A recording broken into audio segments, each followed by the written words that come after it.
Diesel fuel stains his coveralls as Steven Wagner wipes grease from his calloused hands, watching another eviction notice flutter across the cracked asphalt of his auto repair shop. At 29, he's learned that some engines can't be fixed, no matter how skilled your hands or how pure your intentions. His grandfather's garage barely generates enough income to keep the electricity running, and tonight's dinner will likely be another cup of instant soup heated on the shop's ancient coffee maker. But when a massive luxury RV breaks down outside Wagner Automotive, and the elegant woman behind the wheel offers him a homemade sandwich instead of cash payment, Steven doesn't hesitate to accept it with a smile that's genuine, despite his mounting desperation. What Steven doesn't know is that this single act of kindness will trigger a chain of events that will transform not just his life, but the entire forgotten town of Millbrook Valley. The woman he's helping isn't just any stranded traveler. She's running from a billion-dollar empire, searching for something money can't purchase. But what happens when two completely different worlds collide, and Steven discovers the shocking truth about who he's really been helping?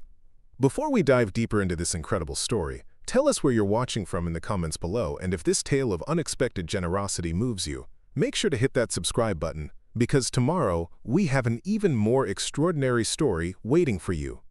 The morning sun cast harsh shadows across the weathered gravel lot of Wagner Automotive, illuminating the faded sign that had hung at an angle for nearly 4 years. Steven Wagner pushed through the glass door of his shop, the familiar chime of the old brass bell announcing another day of financial uncertainty. The vintage red toolbox his grandfather Frank had left him sat prominently on the main workbench, its compartments organized with the same obsessive care that had defined 4 generations of Wagner mechanics. Steven ran his fingers along the worn chrome handle, remembering the weight of it in his grandfather's weathered hands. Frank Wagner had built this business from absolutely nothing, transforming a single-bay garage into Millbrook Valley's most dependable repair shop. That was before the megachains invaded their small Colorado mountain town, before customers started driving their vehicles to Denver for service, before the economic collapse that had devastated so many rural communities across the American West. The ancient cash register held exactly $43 and some loose change, barely enough for groceries and gasoline, let alone the overdue rent notice that had arrived yesterday morning. Steven had counted the meager bills twice before falling asleep on the shop's worn couch, and once again upon waking, desperately hoping the numbers would somehow improve overnight. They hadn't budged. He pulled on his navy coveralls, the fabric soft from countless washings, and surveyed the day's modest workload. Mrs. Patterson's ancient Toyota needed new brake pads, a job that would earn him maybe $50 after parts. The local pastor's pickup truck required more extensive work, a transmission issue that Steven knew the small church couldn't afford to fix properly. He'd find a way to patch it together for less, just like he always managed to do. The bell chimed again, and Steven looked up to see old Mr. Henderson shuffling through the door, his wooden cane tapping rhythmically against the concrete floor. At 78, he was one of the few remaining customers who still remembered when Frank Wagner first opened the shop's doors. "Morning, Steven," Henderson called out, wiping his weathered hands on a handkerchief that had seen better decades. "How's that temperamental Honda of mine treating you?" "Like a stubborn mule with trust issues," Steven replied with a grin, wiping his hands on the oil-stained rag that had become as essential to his daily uniform as the coveralls themselves. "But then again, aren't we all getting a bit set in our ways?" Henderson settled into the plastic chair Steven kept beside the counter for customers who enjoyed conversation while they waited. "Heard through the grapevine that you had some excitement yesterday evening. Fancy RV broke down right outside your door." Steven nodded, surprised by how quickly news traveled in Millbrook Valley. "Massive luxury coach, engine trouble. Nothing too complicated once I figured out the problem. Driver wasn't from around these parts, I'd guess. City folk, most likely." Henderson mused, studying his face with the sharp perception that came from 8 decades of reading people. "Sometimes the most interesting stories come from the ones just passing through. Your grandfather used to say that travelers carry wisdom the rest of us desperately need to hear." Before Steven could respond, his closest friend Jake Morrison burst through the door, bringing with him the restless energy of someone who'd already consumed far too much coffee. Jake worked construction when projects were available, which lately meant driving 3 hours to Colorado Springs for day labor. "Steven, you're not going to believe what I overheard at the diner this morning," Jake announced, his excitement unmistakable. "Tommy Crawford is selling his ranch to some massive development corporation." They're planning to build one of those enormous shopping complexes right at the entrance to our valley. Steven felt his stomach plummet. Tommy Crawford's ranch sat directly at the mouth of Millbrook Valley, the first site visitors encountered when driving into town. A major shopping complex would fundamentally alter everything. The traffic patterns, the local businesses, the very essence of the place Steven had called home his entire life. "Papers are supposed to be signed within the month," Jake continued, his expression growing more serious. "Tommy says he simply can't afford to keep fighting both the drought and the bank simultaneously." Steven understood exactly what that meant. He'd witnessed it happen to communities throughout the region.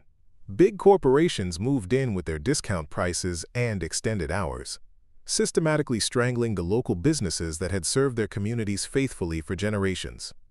Frank had survived the first wave of corporate invasion 15 years ago, but Steven wasn't certain he possessed the resources or stamina to endure another battle.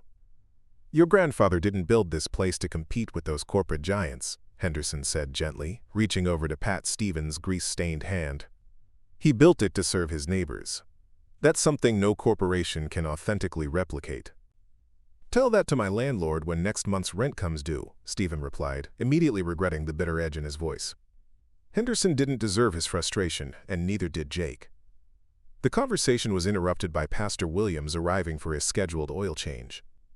Elena welcomed the distraction, losing herself in the familiar, meditative rhythm of automotive work. There was something deeply calming about the mechanical process. Drain the contaminated oil, replace the worn filter, add fresh oil, check all the levels. Simple problems with straightforward solutions, unlike the overwhelming complexities that seemed to define every other aspect of her struggling life. As she worked beneath the pastor's vehicle, Elena found her thoughts drifting back to yesterday's mysterious traveler. The woman had seemed genuinely appreciative of her help, not merely polite in the way most customers behaved when paying for services. When she'd offered Elena that carefully wrapped sandwich, there had been something almost hesitant about the gesture, as if she wasn't accustomed to having people accept acts of kindness from her. Elena wondered if the elegant stranger had safely reached her intended destination. The repair work had been solid. She'd made absolutely certain of that, but mechanical problems had a way of appearing unexpectedly during long road trips.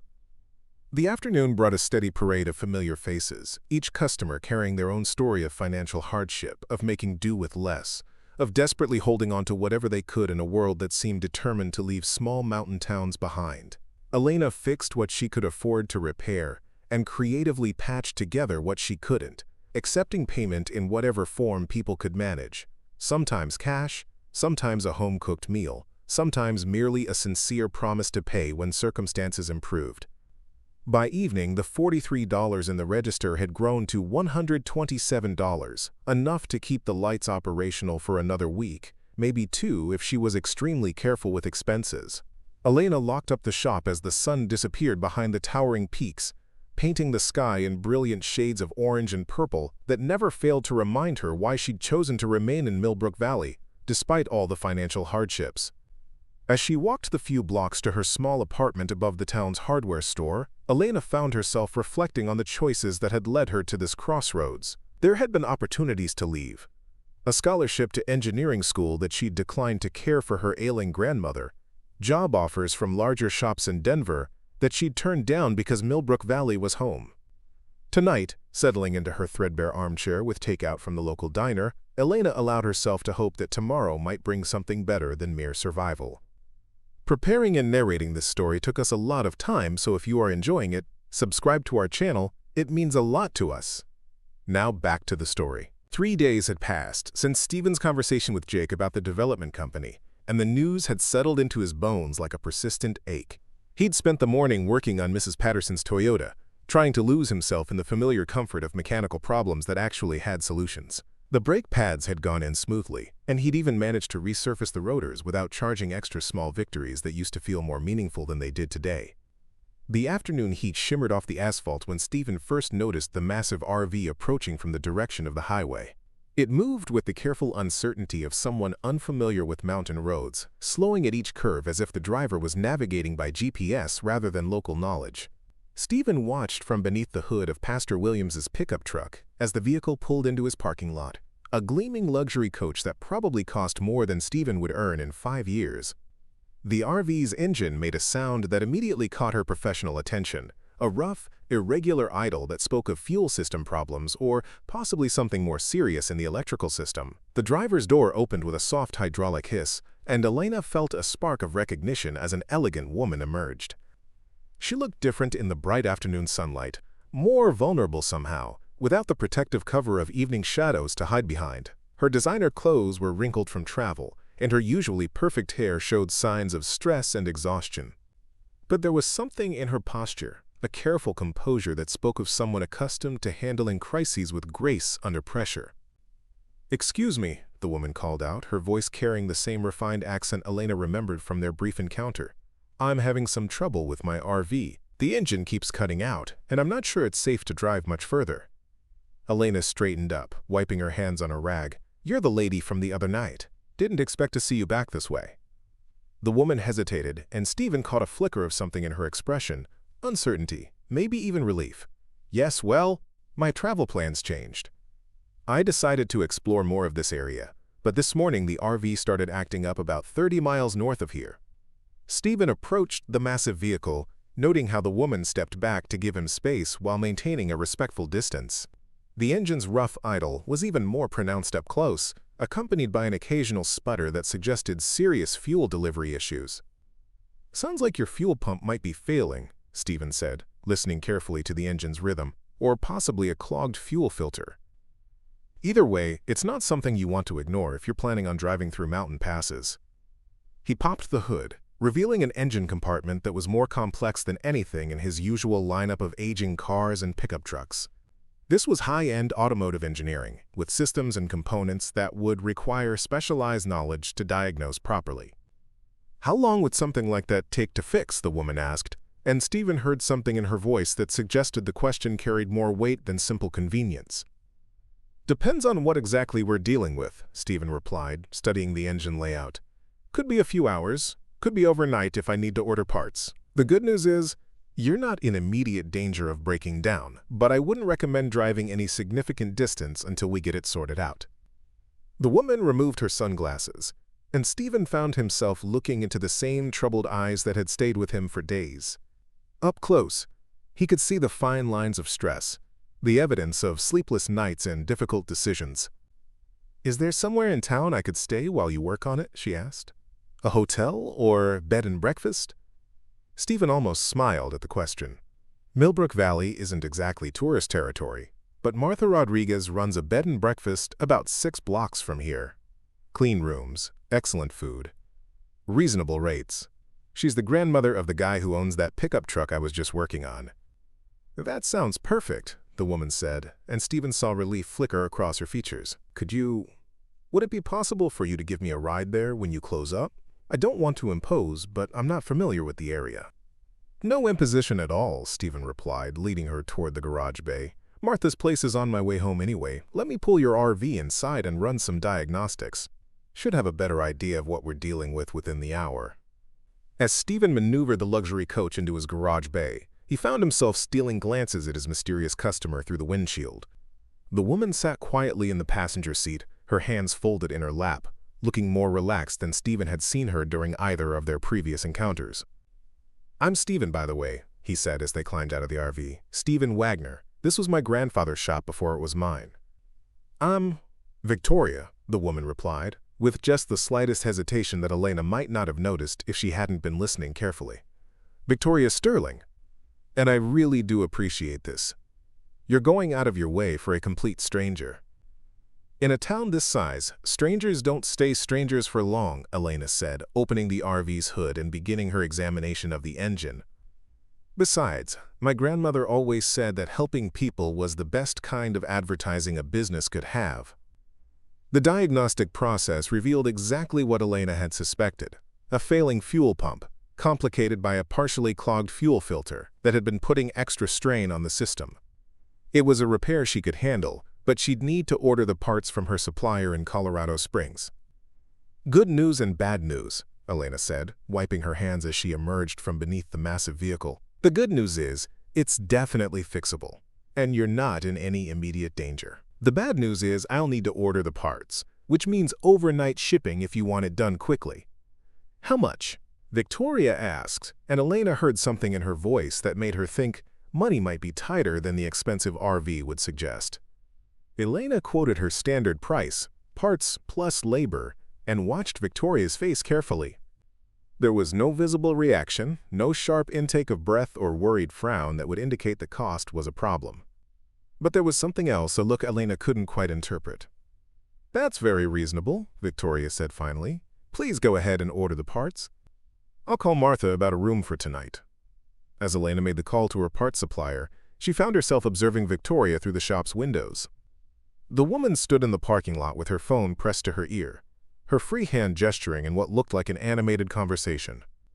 Even from a distance, her body language spoke of frustration and conflict, the kind of tension that came from dealing with problems that couldn't be solved with money or influence.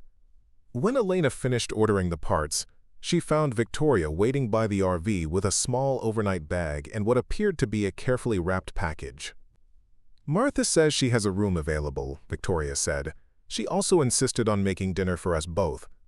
Apparently she doesn't get many opportunities to cook for visitors, and she's excited about the company." Elena smiled. "That sounds like Martha. She's been trying to fatten up half the town since her husband passed away last year. Fair warning, she'll probably try to get your entire life story before dessert." "I think I can handle that," Victoria replied, though Elena noticed she clutched her overnight bag a little tighter. As they loaded Victoria's luggage into Elena's well-maintained but obviously aged pickup truck, Elena found herself curious about the wrapped package her passenger carried so carefully. "Family recipe," Victoria explained, noticing Elena's glance. My mother's famous brownies. I thought it would be nice to contribute something to dinner, since Martha is being so generous with her hospitality." The drive to Martha's bed and breakfast took them through the heart of Millbrook Valley, past the courthouse square with its weathered statue of some long-forgotten local hero, past the diner where Jake had overheard the news about Tommy Crawford's ranch, past the church where Pastor Williams ministered to a congregation that had been slowly shrinking for years. "It's a beautiful town," Victoria said, looking out at the tree-lined streets and well-maintained houses. "Very peaceful." "Peaceful is one word for it," Elena replied. "Some folks might say quiet, or dying, depending on who you ask." "You don't sound like you think it's dying." Elena considered this as she turned onto Maple Street, where Martha Rodriguez's Victorian house sat behind a white picket fence that belonged on a postcard. "I think it's changing. Whether that's the same as dying, I guess we'll find out." Martha was waiting on her front porch when they pulled up, as if she'd been expecting them. In a town the size of Millbrook Valley, news traveled faster than vehicles, and Elena had no doubt that Martha already knew about her mysterious customer and her car troubles. "You must be Victoria," Martha called out, descending the porch steps with the energetic grace of someone who refused to let her 70-plus years slow her down. "I'm Martha Rodriguez. Elena called ahead and told me you might be needing a room." As Elena watched Martha and Victoria exchange pleasantries, she found herself studying her passenger's face in the porch light. There was something about Victoria Sterling that didn't quite add up. The expensive RV and clothes contrasted with her apparent concern about repair costs, the careful way she'd given her name, the phone conversation that had seemed more like a business negotiation than a personal call. But everyone had their complexities, their private struggles that didn't show on the surface. Elena knew that better than most, having spent years watching her neighbors put on brave faces while their worlds slowly crumbled around them. "I'll have your RV ready by tomorrow evening," Elena told Victoria as she prepared to follow Martha inside. "You can reach me at the shop if you need anything." "Thank you," Victoria said, and there was something in her voice that suggested she meant more than just the car repair. "For everything." As Elena drove home through the quiet streets of Millbrook Valley, she found herself thinking about the way Victoria had looked at the town during their brief tour, as if she was seeing something Elena had become too familiar with to notice. Maybe that was what travelers brought to small towns. A fresh perspective on familiar places, a reminder that home could look different through someone else's eyes. Tomorrow she'd fix Victoria's RV, and the elegant stranger would continue on her way to wherever she was really going. But tonight, Elena allowed herself to hope that maybe, for just a little while, Victoria Sterling had found something in Millbrook Valley worth slowing down for. The next morning brought the kind of crisp mountain air that made Steven remember why he'd never seriously considered leaving the valley. He arrived at Wagner Automotive to find the fuel pump waiting on his doorstep. wrapped in the familiar packaging of overnight delivery. His supplier in Colorado Springs had come through as promised, which meant Victoria would be back on the road by evening, assuming that's what she really wanted. Steven was halfway through the installation when he heard footsteps on the gravel outside. Through the bay door, he could see Victoria approaching with 2 steaming cups of coffee and what looked like a paper bag from the local diner. She'd traded yesterday's travel clothes for jeans and a simple sweater that made her look more like she belonged in Millbrook Valley, and less like someone just passing through. "Martha mentioned you probably hadn't eaten breakfast," she said, offering him one of the cups. "I thought I'd return the favor from the other night." Steven emerged from beneath the RV, wiping his hands before accepting the coffee. "That's thoughtful of you. How was your first night at Martha's?" "Comfortable," Victoria replied, settling onto a crate that Steven used for extra seating. She looked more relaxed than she had yesterday, though he could still see traces of whatever stress had been weighing on her. "She's quite the hostess. I think I know more about Millbrook Valley history now than some people who've lived here their whole lives." Victoria opened the paper bag and pulled out what appeared to be homemade biscuits wrapped in wax paper. A handwritten recipe card fell out with them, covered in Martha's careful script. "She insisted I take her grandmother's biscuit recipe," Victoria said, holding up the card. "Said it was too good not to share with someone who might appreciate traditional cooking." Steven picked up the recipe card, noting the careful instructions written in fading blue ink. Martha's grandmother had been famous throughout the county for her baking, and the recipe had been passed down through 3 generations of Rodriguez women. For Martha to share it with a stranger spoke volumes about the impression Victoria had made in just one evening. "That's quite an honor," Steven said. "Martha doesn't give that recipe to just anyone." "I got that impression," Victoria replied, biting into one of the biscuits. Her expression suggested she understood exactly how special the gift was. "She also mentioned that you're the one who organized the food drive when the Johnson family lost their house in that fire last spring, and that you fixed her son's truck for free when he was out of work." Steven felt heat creeping up his neck. Small towns take care of their own. That's just how things work around here. "Is it?" Victoria asked. "Because I've been in plenty of small towns where people were too busy protecting what they had to worry about anyone else." There was something in her voice that might have been admiration, and Steven found himself wondering what kind of places she'd been visiting that had left her with such a cynical view of small communities. They ate breakfast in comfortable silence, listening to the familiar sounds of Millbrook Valley waking up, delivery trucks making their rounds, children walking to school, the distant sound of the courthouse clock chiming the hour. Steven found himself stealing glances at Victoria, trying to reconcile the woman sitting in his shop with the mysterious traveler who'd broken down 2 nights ago. "Can I ask you something?" Steven said eventually. "Sure. What exactly are you writing about? Martha mentioned you told her you were a freelance writer working on some kind of travel piece." Victoria's hesitation was barely perceptible, but Steven caught it.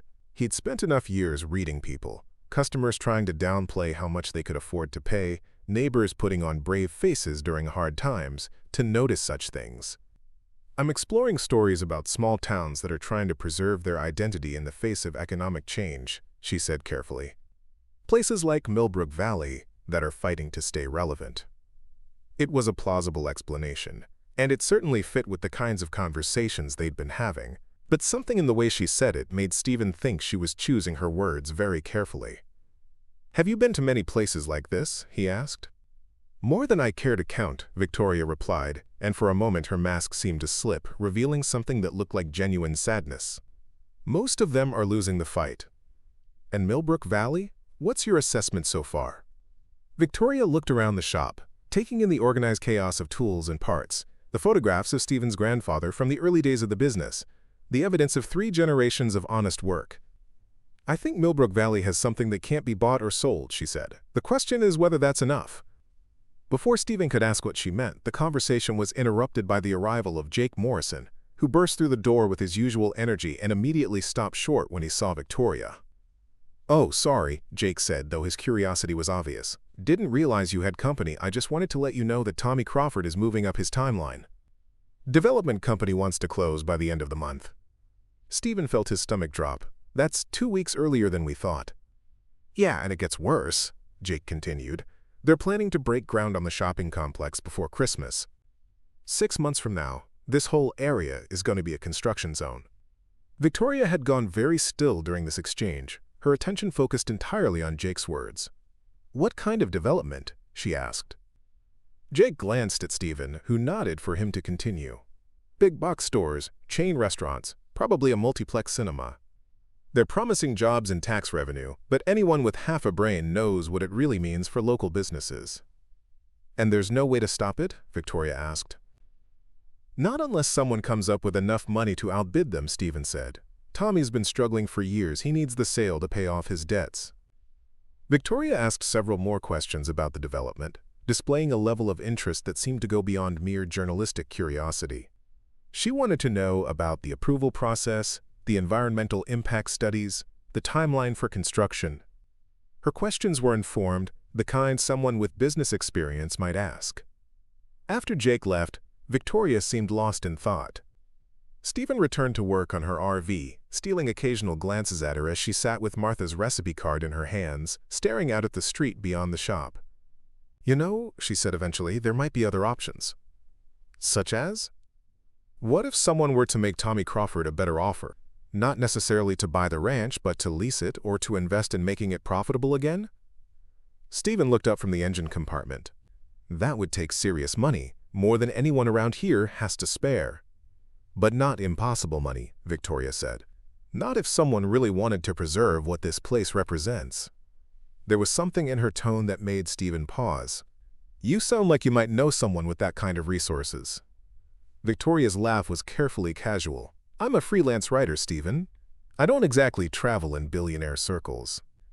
But even as she said it, Steven noticed the way she folded the recipe card with careful precision, the way her fingers moved over the expensive watch she wore, the way she seemed to be calculating something in her head. By late afternoon, Steven had the fuel pump installed and the RV running smoothly. Victoria stood beside him as he ran through the final checks, explaining what he'd done and what she should watch for in the future. She listened attentively, asking intelligent questions that showed she understood more about automotive systems than most of his customers.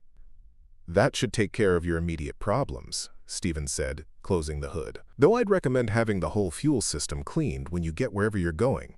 Preventative maintenance is always cheaper than emergency repairs." "About that," Victoria said, not meeting his eyes, "I've been thinking about staying in Millbrook Valley a little longer. Martha mentioned she could use help with some research projects she's working on, and it would give me more time to really understand the community for my article."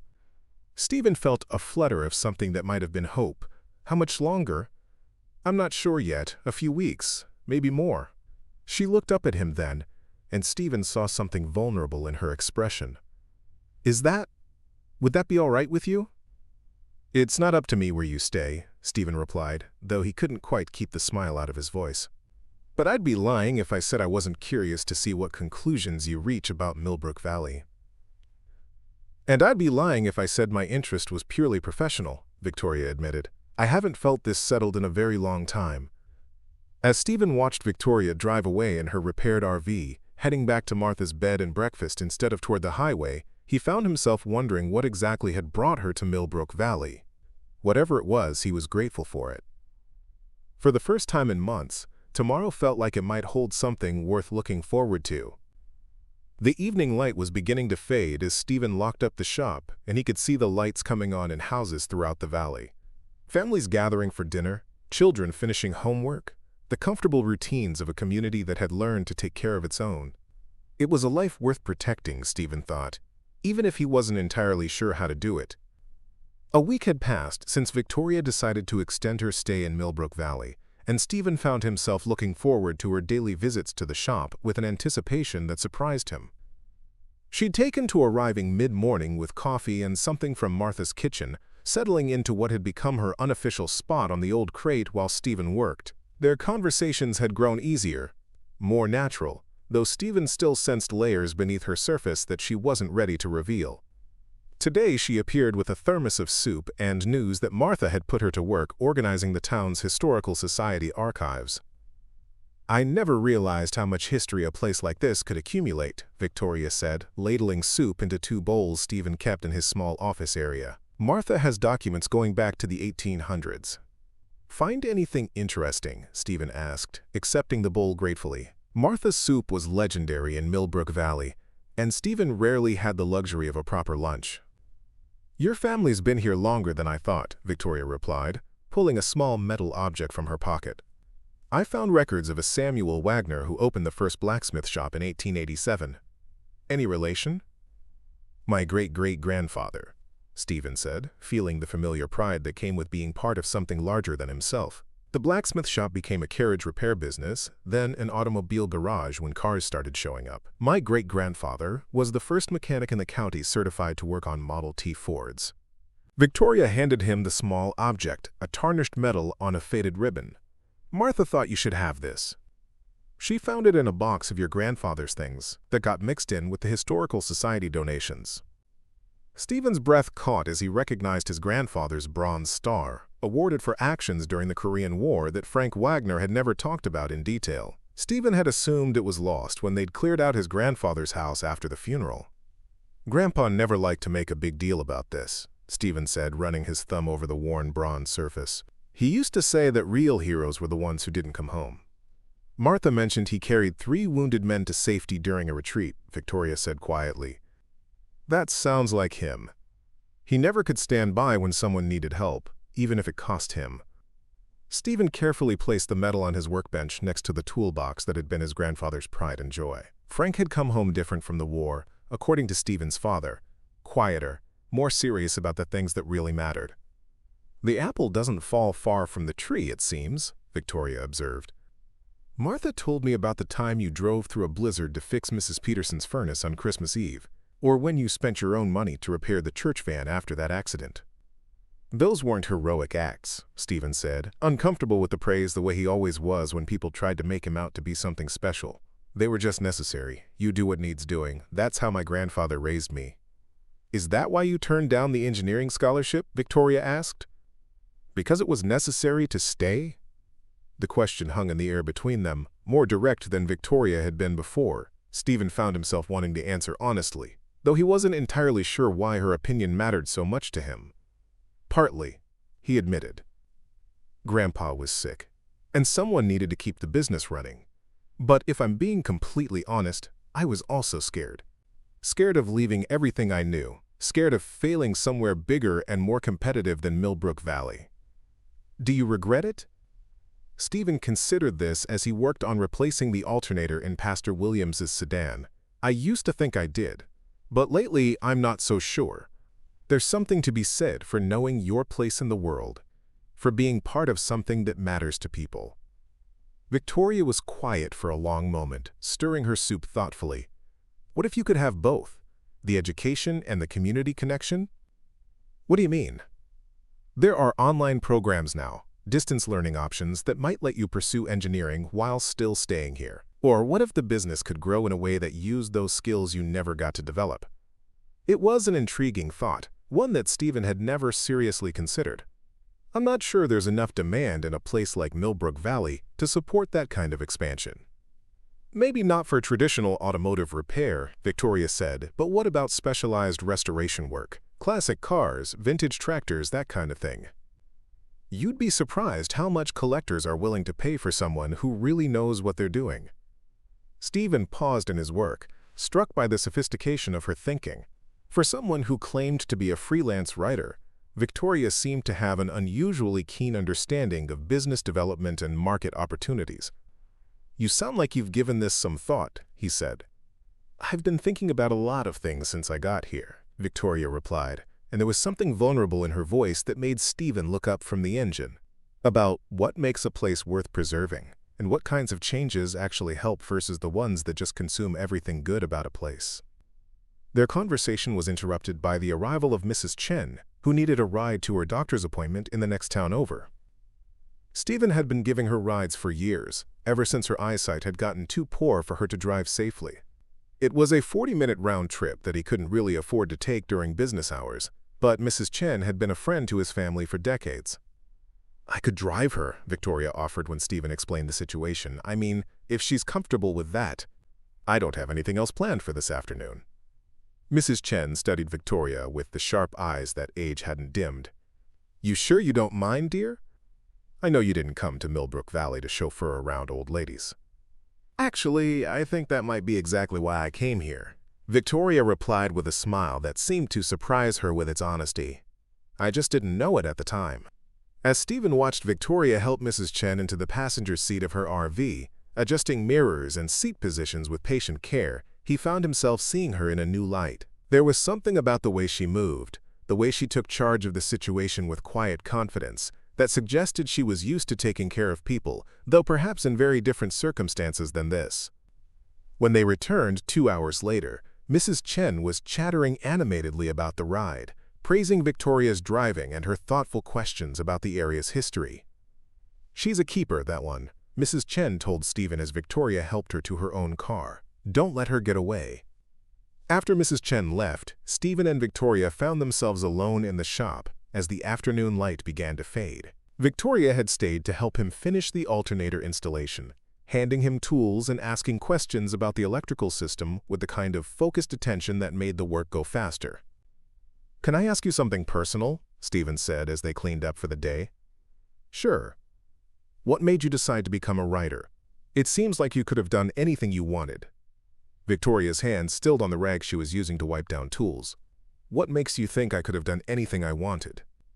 "The way you think about problems, the questions you ask, the way you handled Mrs. Chen today, like someone who's used to being responsible for things that matter." Steven studied her face, noting the careful way she was choosing her words. "Plus, you have really expensive taste for someone living on freelance writing income." Victoria laughed, but it sounded forced.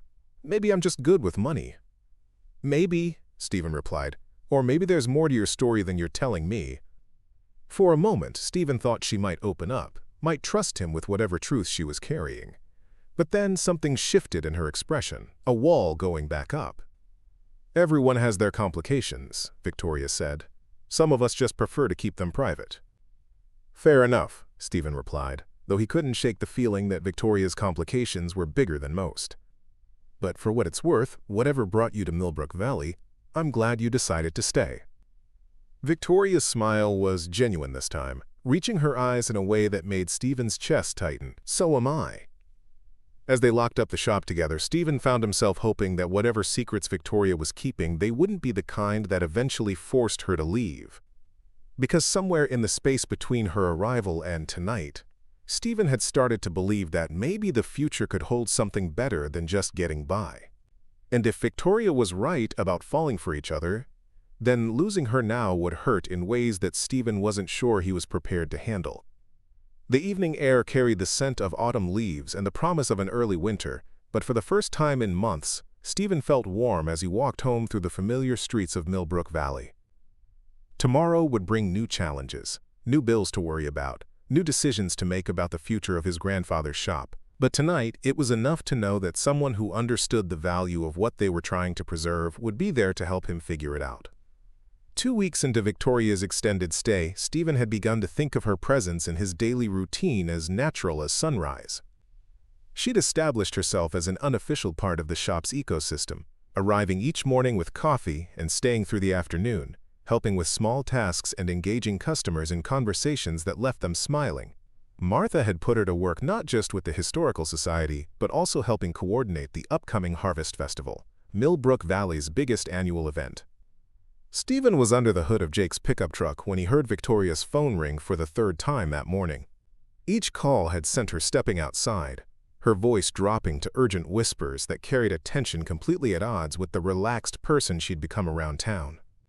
When she returned from this latest call, her face was pale and her hands were shaking slightly. "Everything all right?" Steven asked, emerging from beneath the truck with a wrench in his hand. Victoria fumbled with the sleek device, which Steven now realized wasn't a typical smartphone but something more expensive and sophisticated. "Just work stuff, you know how clients can be."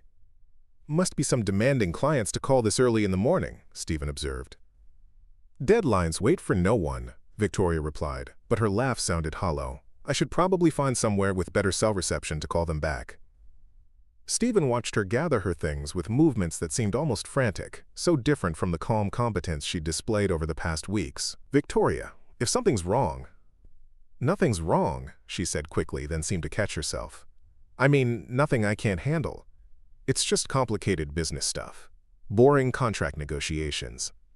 After she left, Steven found himself unable to concentrate on his work.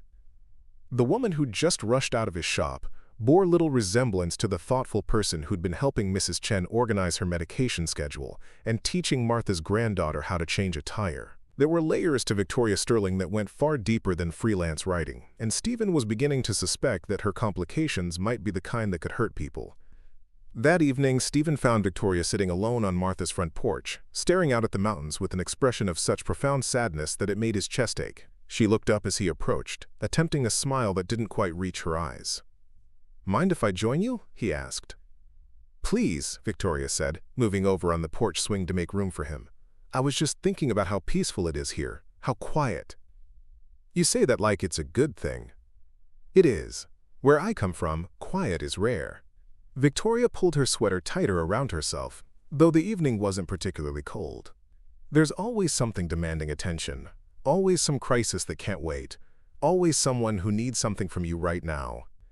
Steven settled beside her, noting the careful way she'd phrased her response. "Sounds stressful." "It is, or it was. I'm not entirely sure what it is anymore."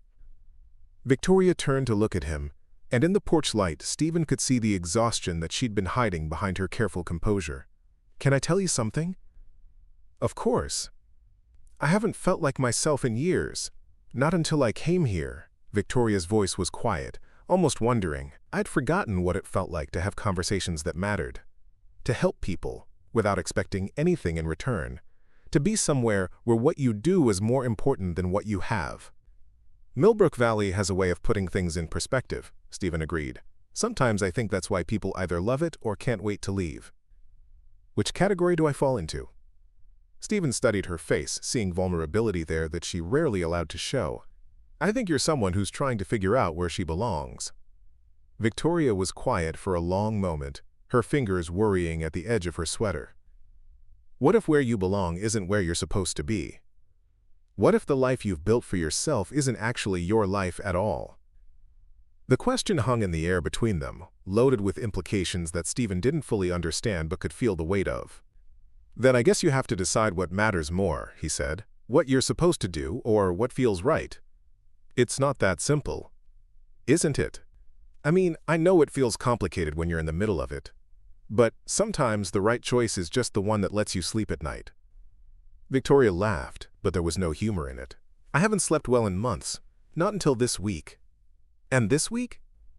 "This week I've been having dreams about staying here, about finding a way to make a different kind of life work." Victoria looked at him then, and Steven saw something in her eyes that made his pulse quicken. "Dreams that include you." The admission seemed to surprise them both. Steven felt his heart rate spike as he processed what she'd just said. The possibility it represented, and the fear that whatever was complicating her life might make it impossible. "Victoria," he started, but his words were cut off by the insistent buzzing of her phone. Victoria glanced at the screen and her face went white. "I have to take this." She stood and walked to the far end of the porch, her voice dropping to a whisper that Steven couldn't quite make out. But he could see her body language, the tension in her shoulders, the way she paced back and forth, the sharp gestures that spoke of frustration and conflict. When she returned, Victoria looked like she'd aged 10 years in 10 minutes. "I have to go," she said, not meeting his eyes. "There's a situation that requires my immediate attention." "Go where? For how long?" "I don't know. Maybe overnight, maybe longer." Victoria sat back down beside him, her hands clasped tightly in her lap. "Steven, there are things about my life that I haven't told you. Important things." "I figured that out already," Steven said gently. "And you haven't asked. I figured you'd tell me when you were ready. The question is whether you trust me enough to be honest now." Victoria stared down at their joined hands for a long moment. Steven could see her wrestling with herself, weighing options and consequences he couldn't imagine. "I want to, more than I've ever wanted anything." Her voice was barely above a whisper. "But I'm afraid that if I tell you the truth, you'll never look at me the same way again. Try me." For a moment, Steven thought she might actually do it. He could see her wrestling with herself, the desire for honesty warring with fear of the consequences. But then her phone buzzed again, and whatever moment of potential truth they'd been approaching shattered like glass. "I have to handle this first," Victoria said, standing again. "But when I get back, we need to talk. Really talk." promise?" Victoria looked down at him with an expression that was part hope and part fear. "I promise. Whatever happens, you deserve to know who you've been falling for." The admission that they were both falling for each other should have been a moment of joy. Instead, Steven watched Victoria hurry inside to pack, and found himself wondering what kind of truth could make someone look so afraid to tell it. Whatever Victoria Sterling was hiding, it was big enough to send her running back to a life she'd described as sleepless and unsatisfying. As Martha's porch light flickered on and Steven heard the sound of urgent movement from inside the house, he found himself hoping that whatever crisis was calling Victoria away wouldn't be the thing that finally pulled her out of Millbrook Valley for good. Because somewhere in the space between her arrival and tonight, Steven had started to believe that maybe the future could hold something better than just getting by. And if Victoria was right about falling for each other, then losing her now would hurt in ways that Steven wasn't sure he was prepared to handle. The mountains around Millbrook Valley had seen their share of storms, but Steven had a feeling that the one brewing in Victoria's carefully guarded world might be bigger than anything their small town was equipped to weather. As he walked home through the quiet streets, Steven found himself thinking about his grandfather's bronze star, about the kind of courage it took to carry wounded soldiers to safety under enemy fire. Frank Wagner had risked everything for people he barely knew because it was the right thing to do. But he'd done it openly, honestly, letting people see who he was and what he stood for. Victoria had the resources to help their community. Steven was becoming more certain of that with each passing day. But she'd built whatever help she might offer on a foundation of lies and half-truths. And now Steven had to decide whether good intentions could ever justify the kind of deception that had colored every moment they'd shared. The answer he was beginning to fear was no. Victoria returned 3 days later looking like she'd been through a war. Steven spotted her RV pulling into Martha's driveway from his shop window and felt a relief so profound it surprised him. He'd spent the past 72 hours trying to convince himself that her absence didn't matter, that whatever was pulling her away from Millbrook Valley was none of his business. He'd failed miserably at both. She appeared at the shop that afternoon carrying coffee and wearing the same forced smile he remembered from her first week in town. But there were new lines around her eyes, and her hands trembled slightly as she handed him his cup. A small detail that meant more than it should have, since she'd remembered exactly how he liked it. "Rough few days?" Steven asked, accepting the coffee and noting that she'd remembered exactly how he liked it. You could say that Victoria settled onto her usual crate, but her posture was different, more guarded, as if she was holding herself together through sheer force of will. "I'm sorry I had to leave so suddenly. And I'm sorry I couldn't explain why." "You don't owe me explanations about your work," Steven said, though they both knew that wasn't entirely true. "Don't I?" Victoria looked at him then, and Steven saw something desperate in her expression. "Because it feels like I owe you a lot more than that." Before Steven could respond, the conversation was interrupted by the arrival of Pastor Williams, who needed to discuss the church's participation in the upcoming Harvest Festival. Victoria listened as they talked about booth assignments and volunteer schedules, but Steven could see her attention drifting, her fingers working nervously at the edge of her sweater. "Victoria's been helping Martha coordinate the whole thing," Pastor Williams said, including her in the conversation. "We're lucky to have someone with organizational experience lending a hand."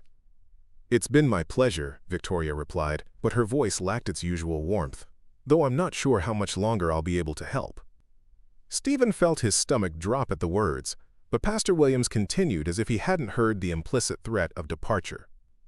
"Speaking of which, we were hoping you might be willing to help with the memorial display," Pastor Williams explained. "Martha mentioned you've been working with the Historical Society archives." "Memorial display?" "For our local veterans," Pastor Williams explained. "We do it every year. Photographs, medals, service records. A way to honor the men and women from Millbrook Valley who served their country." Steven saw Victoria's gaze drift to his workbench, where his grandfather's bronze star still sat beside the vintage toolbox. He'd taken to keeping it there as a reminder of the kind of man Frank Wagner had been, the kind of legacy Steven was trying to live up to. "I'd be honored to help," Victoria said, and for the first time that afternoon her voice carried genuine warmth. After Pastor Williams left, Steven found himself alone with Victoria and the weight of unfinished conversations she'd promised to have when she returned. "Want to talk about what's really going on?" Steven asked, setting down his tools and giving her his full attention. Victoria was quiet for a long moment, staring out at the street where the afternoon light was beginning to fade. "Do you remember what I said about dreams? About staying here?" "I remember. I've been thinking about what that would actually mean. What it would cost, what I'd have to give up, what I'd have to face." Victoria turned to look at him, and Steven saw fear in her eyes that went deeper than simple uncertainty. "And I've been thinking about what it would mean for you if people knew the truth about who I really am. Why don't you let me be the judge of that?" Victoria pulled a folded newspaper clipping from her pocket, the paper worn soft from handling. Steven recognized it as something from Martha's archives, a story about his grandfather's military service, complete with a photograph of Frank Wagner in his dress uniform and details about the actions that had earned him the Bronze Star. "I found this in Martha's collection," Victoria said, handing him the clipping. "It says your grandfather risked his life to save people he barely knew in a war that wasn't even popular back home, that he came back to a country that didn't always appreciate what he'd sacrificed, and he never complained about it, never asked for special treatment or recognition." Steven studied the photograph, seeing his grandfather as a young man with eyes that hadn't yet learned to carry the weight of difficult choices. He used to say that doing the right thing wasn't supposed to be comfortable. If it was easy, everyone would do it. What would he think about the situation with Tommy Crawford's ranch, about the development that's going to change everything here? He'd probably say that sometimes you have to fight for the things that matter, even when the odds are against you. Steven looked up from the clipping. "Why?" Victoria was quiet for another long moment, seeming to wrestle with herself. "What if I told you there might be a way to stop it?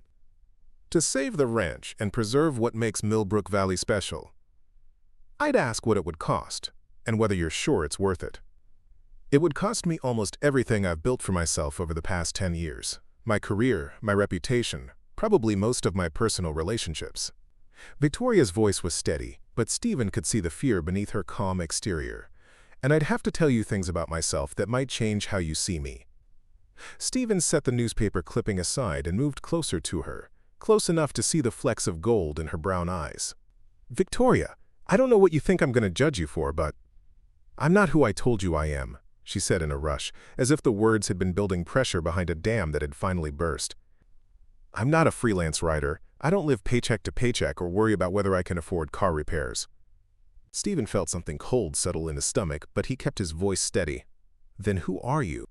Victoria stood and walked to the window, putting distance between them as if she needed space to say what came next. "I'm someone who has enough money to buy Tommy Crawford's ranch 10 times over. Someone who could fund development projects that would help Millbrook Valley grow without losing its character. Someone who could make problems disappear with a phone call." The words hit Steven like a physical blow, but what hurt more was the realization of what she was really saying. "And someone who's been lying to me for 3 weeks. "Yes," Victoria said simply, her back still turned to him. "Someone who's been lying to you about everything except how I feel." Steven stared at her, trying to process what she'd just told him. The expensive RV, the sophisticated thinking about business problems, the way she'd handled Mrs. Chen with the confidence of someone used to taking care of people, it all made sense now. But it also made everything else feel like a performance, a game where he'd been the only one playing without knowing the rules. "Why?" he asked finally. Victoria turned around, and there were tears in her eyes. "Because for the first time in years, someone looked at me and saw something other than what I could do for them. Because when you accepted that sandwich instead of payment, you treated me like a person instead of an opportunity." She wiped at her eyes, but more tears replaced the ones she'd cleared away. "Because I fell in love with who I got to be when I was with you." Steven felt his heart break a little at the words, even as anger and hurt warred with the feelings he'd been nurturing for weeks. "And who is that, exactly? Because I'm starting to realize I have no idea who you really are." Victoria looked at him for a long moment, and Steven saw in her face the same kind of desperate courage his grandfather must have shown when he'd risked everything to save his fellow soldiers. "My name is Victoria Ashford," she said quietly, "and I'm worth about $3 billion. The name hit Steven like a physical blow. Victoria Ashford, even in Millbrook Valley, even in a shop that hadn't seen a new customer in months, that name carried weight. Tech mogul, billionaire, the woman whose company had been splashed across business headlines for the past year, embroiled in some kind of scandal involving data privacy and congressional hearings. Steven sank onto the stool beside his workbench, staring at the woman he'd thought he was falling in love with. Victoria Ashford. The Victoria Ashford. Yes. The one who was all over the news last year for selling user data to foreign governments? Victoria closed her eyes as if the words physically hurt. The allegations were never proven in court, but yes, that's the scandal you're thinking of. Steven felt the ground shifting beneath him, everything he thought he knew rearranging itself into a pattern he didn't recognize. So what are you doing here? In my shop, in Millbrook Valley? Is this some kind of game to you? No, it's not a game. Victoria's voice was fierce now, desperate. I came here by accident. My RV really did break down, and I really was just passing through. But then you helped me, and you didn't want anything in return, and for the first time in years someone looked at me like I was just human. So you decided to lie about everything? I decided to see what it felt like to be normal, to be someone whose value wasn't measured in stock prices and market capitalization. Victoria took a step toward him, then stopped when she saw him tense. Steven, everything I told you about how I feel, about what this place means to me, that was all true. Steven stood and walked to the bay door, needing distance to think clearly. Outside, Millbrook Valley was going about its evening routine, porch lights coming on, families gathering for dinner, the comfortable rhythms of a community that took care of its own. How many of those people would look at him differently if they knew he'd been entertaining one of the wealthiest women in America while they struggled to pay their bills? $3 billion, he said, not looking at her. I complained to you about a $50 brake job. I fed you soup and thought I was being generous. You were being generous, more generous than anyone's been to me in years. Steven turned around, anger finally breaking through the shock. Do you have any idea what $50 means to the people in this town? What it means to me? While you were playing at being poor, I was lying awake at night wondering how I was going to keep the lights on. I know. No, you don't know. You can't know. Steven felt something breaking inside him, the careful hope he'd been building over the past weeks crumbling into dust. You've been watching us like we're some kind of zoo exhibit, poor people doing poor people things. How charming. That's not fair, and you know it. What I know is that everything between us has been based on a lie. What I know is that I've been falling for someone who doesn't actually exist. Steven picked up his grandfather's bronze star from the workbench, the weight of it familiar and comforting in his hands. My grandfather risked everything for people he barely knew. I thought maybe you were someone who could understand that kind of sacrifice. But you're just someone rich enough to play pretend when reality gets inconvenient. Victoria flinched as if he'd slapped her. You think this is playing pretend? You think any of what I've felt here has been fake? I think you're someone who's used to getting what you want, and when your real life got complicated, you decided to try on mine for size. Steven set the metal down with careful precision, not trusting himself to look at her. The question is, what happens now that you've had your fun? It wasn't fun, Steven. It was the first time I've been happy in years. The pain in her voice made Steven look up despite himself. Victoria was crying now. Not the careful tears of someone trying to manipulate a situation, but the raw grief of someone who'd lost something precious. Then why didn't you trust me with the truth? He asked. Because I was afraid of this, of you looking at me like I'm some kind of monster. Victoria wiped at her eyes with the back of her hand. Because I was afraid you'd only see the money and the scandal and forget about the woman who helped Mrs. Chen organize her pills and learned Martha's biscuit recipe and fell in love with a man who fixes things because it's the right thing to do. Steven wanted to stay angry, wanted to hold on to the righteous fury that felt safer than the alternative. But looking at Victoria now, really looking at her, he could see the fear beneath her desperation, the genuine anguish of someone who'd found something precious and was watching it slip away. I need time to think about this, he said finally, about what it means, about whether any of it was real. Victoria nodded, tears streaming down her face. I understand, but Steven, whatever you decide about us, I want you to know that helping this town, preserving what makes it special, that offer is real. It's not conditional on anything between us. That's just it, Steven said quietly. You're still making decisions for us. You still don't understand that we don't want to be your charity case. After she left, Steven stood alone in his grandfather's shop, surrounded by the tools and memories of 3 generations of Wagner men who'd built their lives on honesty and hard work. Outside, Millbrook Valley continued its evening routine, unaware that their quiet acceptance of a stranger had just become infinitely more complicated. Steven picked up his grandfather's bronze star again, thinking about the choices that defined a person's character. Frank had risked everything for people he barely knew because it was the right thing to do. But he'd done it openly, honestly, letting people see who he was and what he stood for. Victoria Ashford had the resources to save their town, but she'd built her generosity on a foundation of lies. And now Steven had to decide whether good intentions could ever justify the kind of deception that had colored every moment they'd shared. The answer he was beginning to fear was no. Steven spent the next 2 days moving through the motions of his life like a man underwater. Customers came and went, routine repairs got finished, bills got paid. But everything felt muted, distant, as if he was watching someone else's life unfold. Martha had stopped by twice, ostensibly to check on overdue paperwork for the Harvest Festival, but really to probe for information about why Victoria had suddenly become so withdrawn and why Steven looked like someone had kicked his dog. "That girl was hurting when she came to see me yesterday," Martha had said on her second visit, settling into the plastic chair with the determination of someone who wasn't leaving without answers. "And you've been walking around like someone stole your favorite wrench. What happened between you two?" Steven had deflected both times, claiming it was personal business, but he could see the worry in Martha's eyes. In a town the size of Millbrook Valley, unexplained tensions and sudden mood changes were everyone's concern, especially when they involved people the community had grown to care about. It was Jake who finally forced the conversation Steven had been dreading.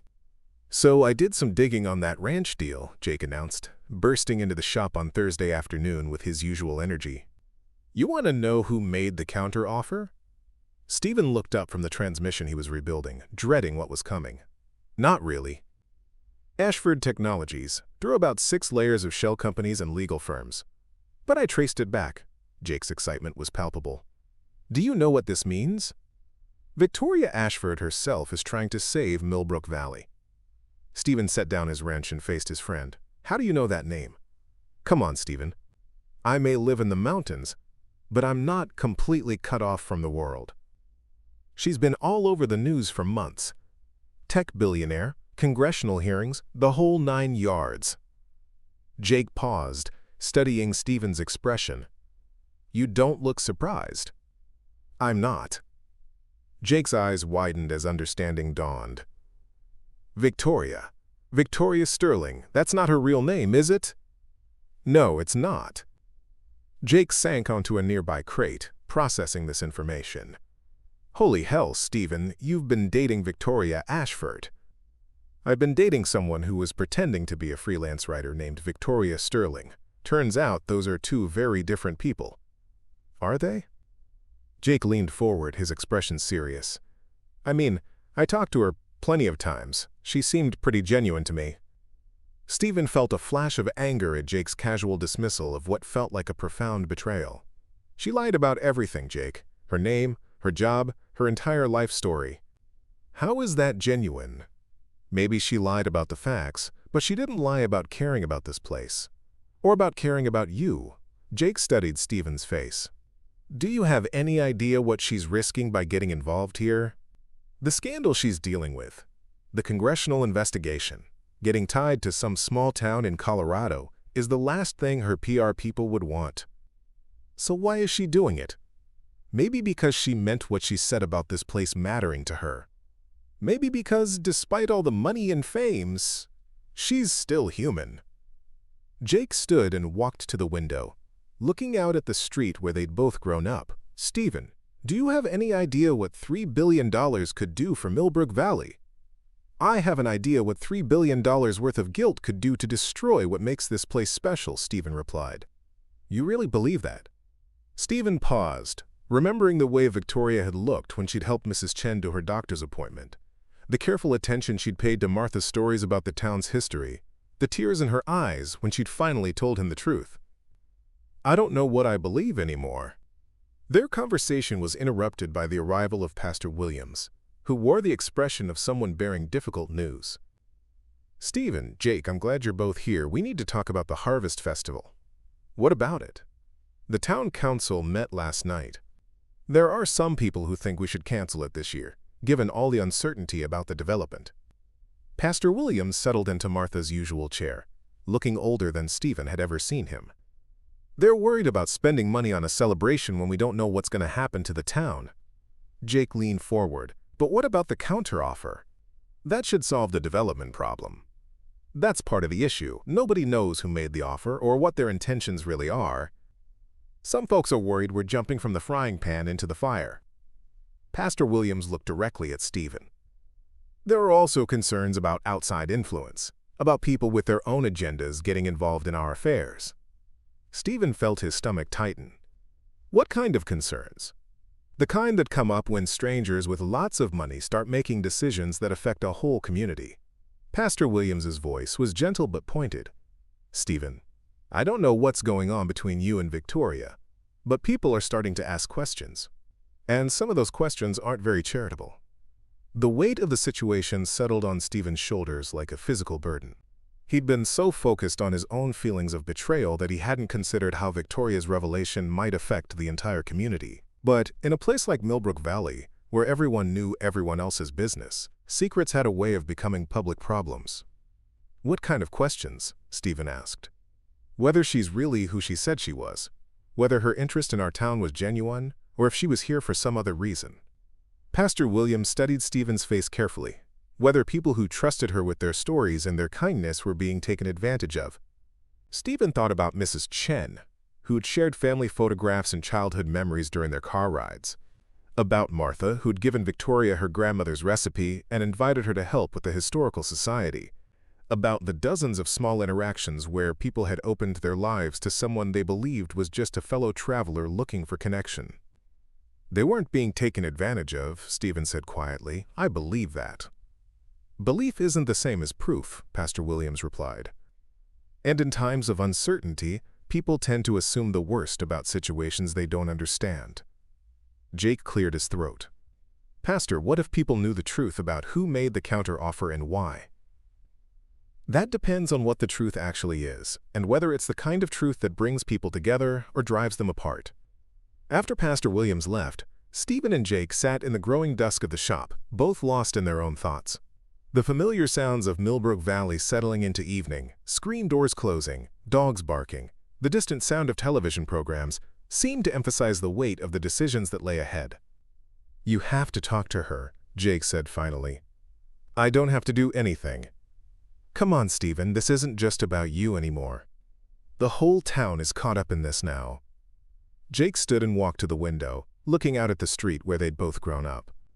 "If she really is trying to help, if the counteroffer is legitimate, then people deserve to know that. And if it's something else, they deserve to know that too." Steven picked up his grandfather's bronze star from the workbench, running his thumb over the worn bronze surface. "My grandfather used to say that the hardest part of doing the right thing wasn't figuring out what it was. It was having the courage to do it even when it cost you something you didn't want to lose." What do you think he'd do in this situation? Steven was quiet for a long moment, thinking about the man who'd raised him to value honesty above comfort, community above personal gain. Frank Wagner had never backed down from a difficult conversation if it meant protecting the people he cared about. He'd find a way to get to the truth. All of it, even the parts that hurt. And then he'd figure out how to do what was best for everyone, not just himself. Jake nodded, understanding the implication. "So what are you going to do?" Steven looked out at the town his family had served for 4 generations, thinking about the people who depended on him not just for automotive repairs, but for the kind of steady reliability that small communities needed to survive. Whatever Victoria's intentions, whatever his own feelings about her deception, the situation had grown beyond their personal relationship.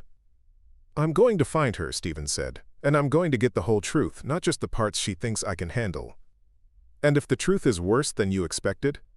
Steven carefully placed his grandfather's medal back on the workbench next to the toolbox that represented 4 generations of Wagner family values. "Then at least I'll know what I'm dealing with. And so will everyone else." As he locked up the shop and headed home to pack, Steven found himself thinking about the letter his grandfather had left him. the one he'd read the night before driving to find Victoria in the city. Frank's words echoed in his mind. Sometimes the right choice meant being bigger than your hurt feelings and braver than your fears. Tomorrow he was going to need all the courage he could muster, because he was about to have a conversation that would either rebuild the trust between them or end things permanently. But either way, Millbrook Valley deserved to know who Victoria Ashford really was and what she really wanted from their community. The truth, Steven was beginning to understand, was the only foundation on which anything lasting could be built. And if Victoria truly cared about their town and their future together, she'd understand that some things were too important to leave shrouded in comfortable lies. Steven found Victoria exactly where he expected to, sitting alone in Martha's garden at dawn, wrapped in a blanket and staring out at the mountains with the hollow expression of someone who hadn't slept. She looked up as his footsteps crunched on the gravel path, and he saw resignation in her eyes, as if she'd been expecting this confrontation. "Couldn't sleep either?" she asked, her voice hoarse from what Steven suspected had been hours of crying. "Not much point in trying," Steven replied, settling onto the garden bench beside her but maintaining careful distance. "We need to talk, really talk this time." Victoria pulled the blanket tighter around herself. "I know. I've been sitting here all night, trying to figure out how to explain everything without making it sound like excuses. Start with the truth, all of it." Victoria was quiet for a long moment, gathering herself. When she spoke, her voice was steady despite the obvious effort it cost her. "My name is Victoria Elizabeth Ashford. I'm the founder and CEO of Ashford Technologies, a data privacy and digital security company. We developed technology that was supposed to help people take control of their personal information online." She paused, her hands clenching in the blanket. "But some of our international partners were using that same technology to monitor their citizens in ways we never intended." Steven listened without interruption as Victoria laid out the full scope of the scandal that had consumed the past year of her life. Congressional hearings where politicians who didn't understand technology had lectured her about ethics and responsibility. Federal investigations that had cleared her of criminal wrongdoing but left her reputation in tatters. Lawsuits from users who felt betrayed by a company they'd trusted to protect their privacy. "The worst part," Victoria continued, "wasn't the legal battles or the media coverage. It was realizing that in trying to build something I thought was good for the world, I'd created a tool that could be used to hurt people. Everything I'd worked for, everything I'd believed about my company's mission, it all felt meaningless." "So you decided to run away?" "I decided to take a break. To get away from the lawyers and the reporters and the board meetings where everyone wanted to discuss damage control instead of actually fixing the problems." Victoria turned to look at Steven, and he saw exhaustion in her eyes that went bone deep. "I was driving to a cabin in North Carolina trying to clear my head when my RV broke down outside your shop. And you decided to pretend to be someone else. I decided to see what it felt like to be judged on who I was instead of what I'd done wrong. To have conversations with people who didn't want anything from me except basic human decency." Victoria's voice grew stronger as she continued. "For 3 weeks, I got to be someone whose worst problem was whether she could afford car repairs. Someone who mattered to people because of what she contributed, not what she owned." Steven studied her face, looking for signs of deception or manipulation. Instead, he saw the same vulnerability he'd glimpsed that first night on Martha's porch, when she'd talked about finding peace in quiet places. "The counteroffer on Tommy Crawford's ranch," he said, "that was you." "Yes." "Why?" "Because I couldn't stand by and watch them destroy something beautiful and irreplaceable. Because I'd found a community that still believed in taking care of its neighbors, and I wanted to protect that." Victoria met his eyes directly. "Because I fell in love with this place and the people in it, and I couldn't bear the thought of losing what we'd built together." "What you'd built on a foundation of lies." Victoria flinched but didn't look away. "What I'd built on a foundation of fear. Fear that if people knew who I really was, they'd only see the money and the scandal, and miss everything else that mattered."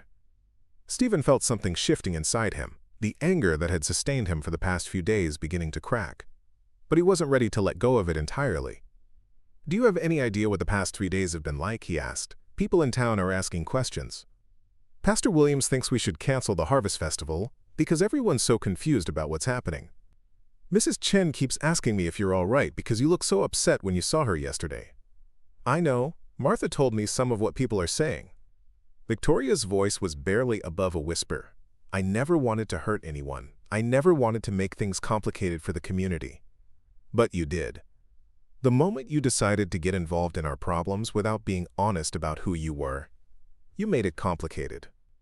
Victoria stood and walked to the edge of the garden, her silhouette framed against the lightening sky. You're right.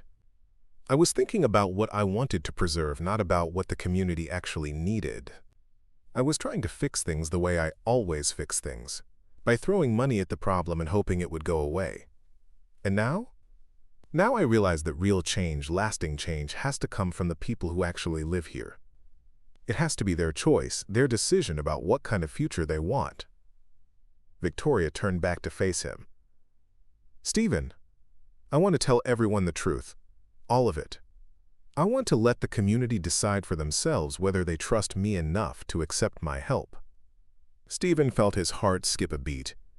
You're talking about coming clean publicly, to the whole town. I'm talking about standing in front of everyone who's been kind to me, everyone who's trusted me, and explaining exactly who I am and what I've done. Then letting them decide whether Victoria Ashford is someone they want to work with. The courage that would require took Steven's breath away. In a small town like Millbrook Valley, that kind of public vulnerability could go either way. People might appreciate the honesty, or they might feel manipulated and betrayed.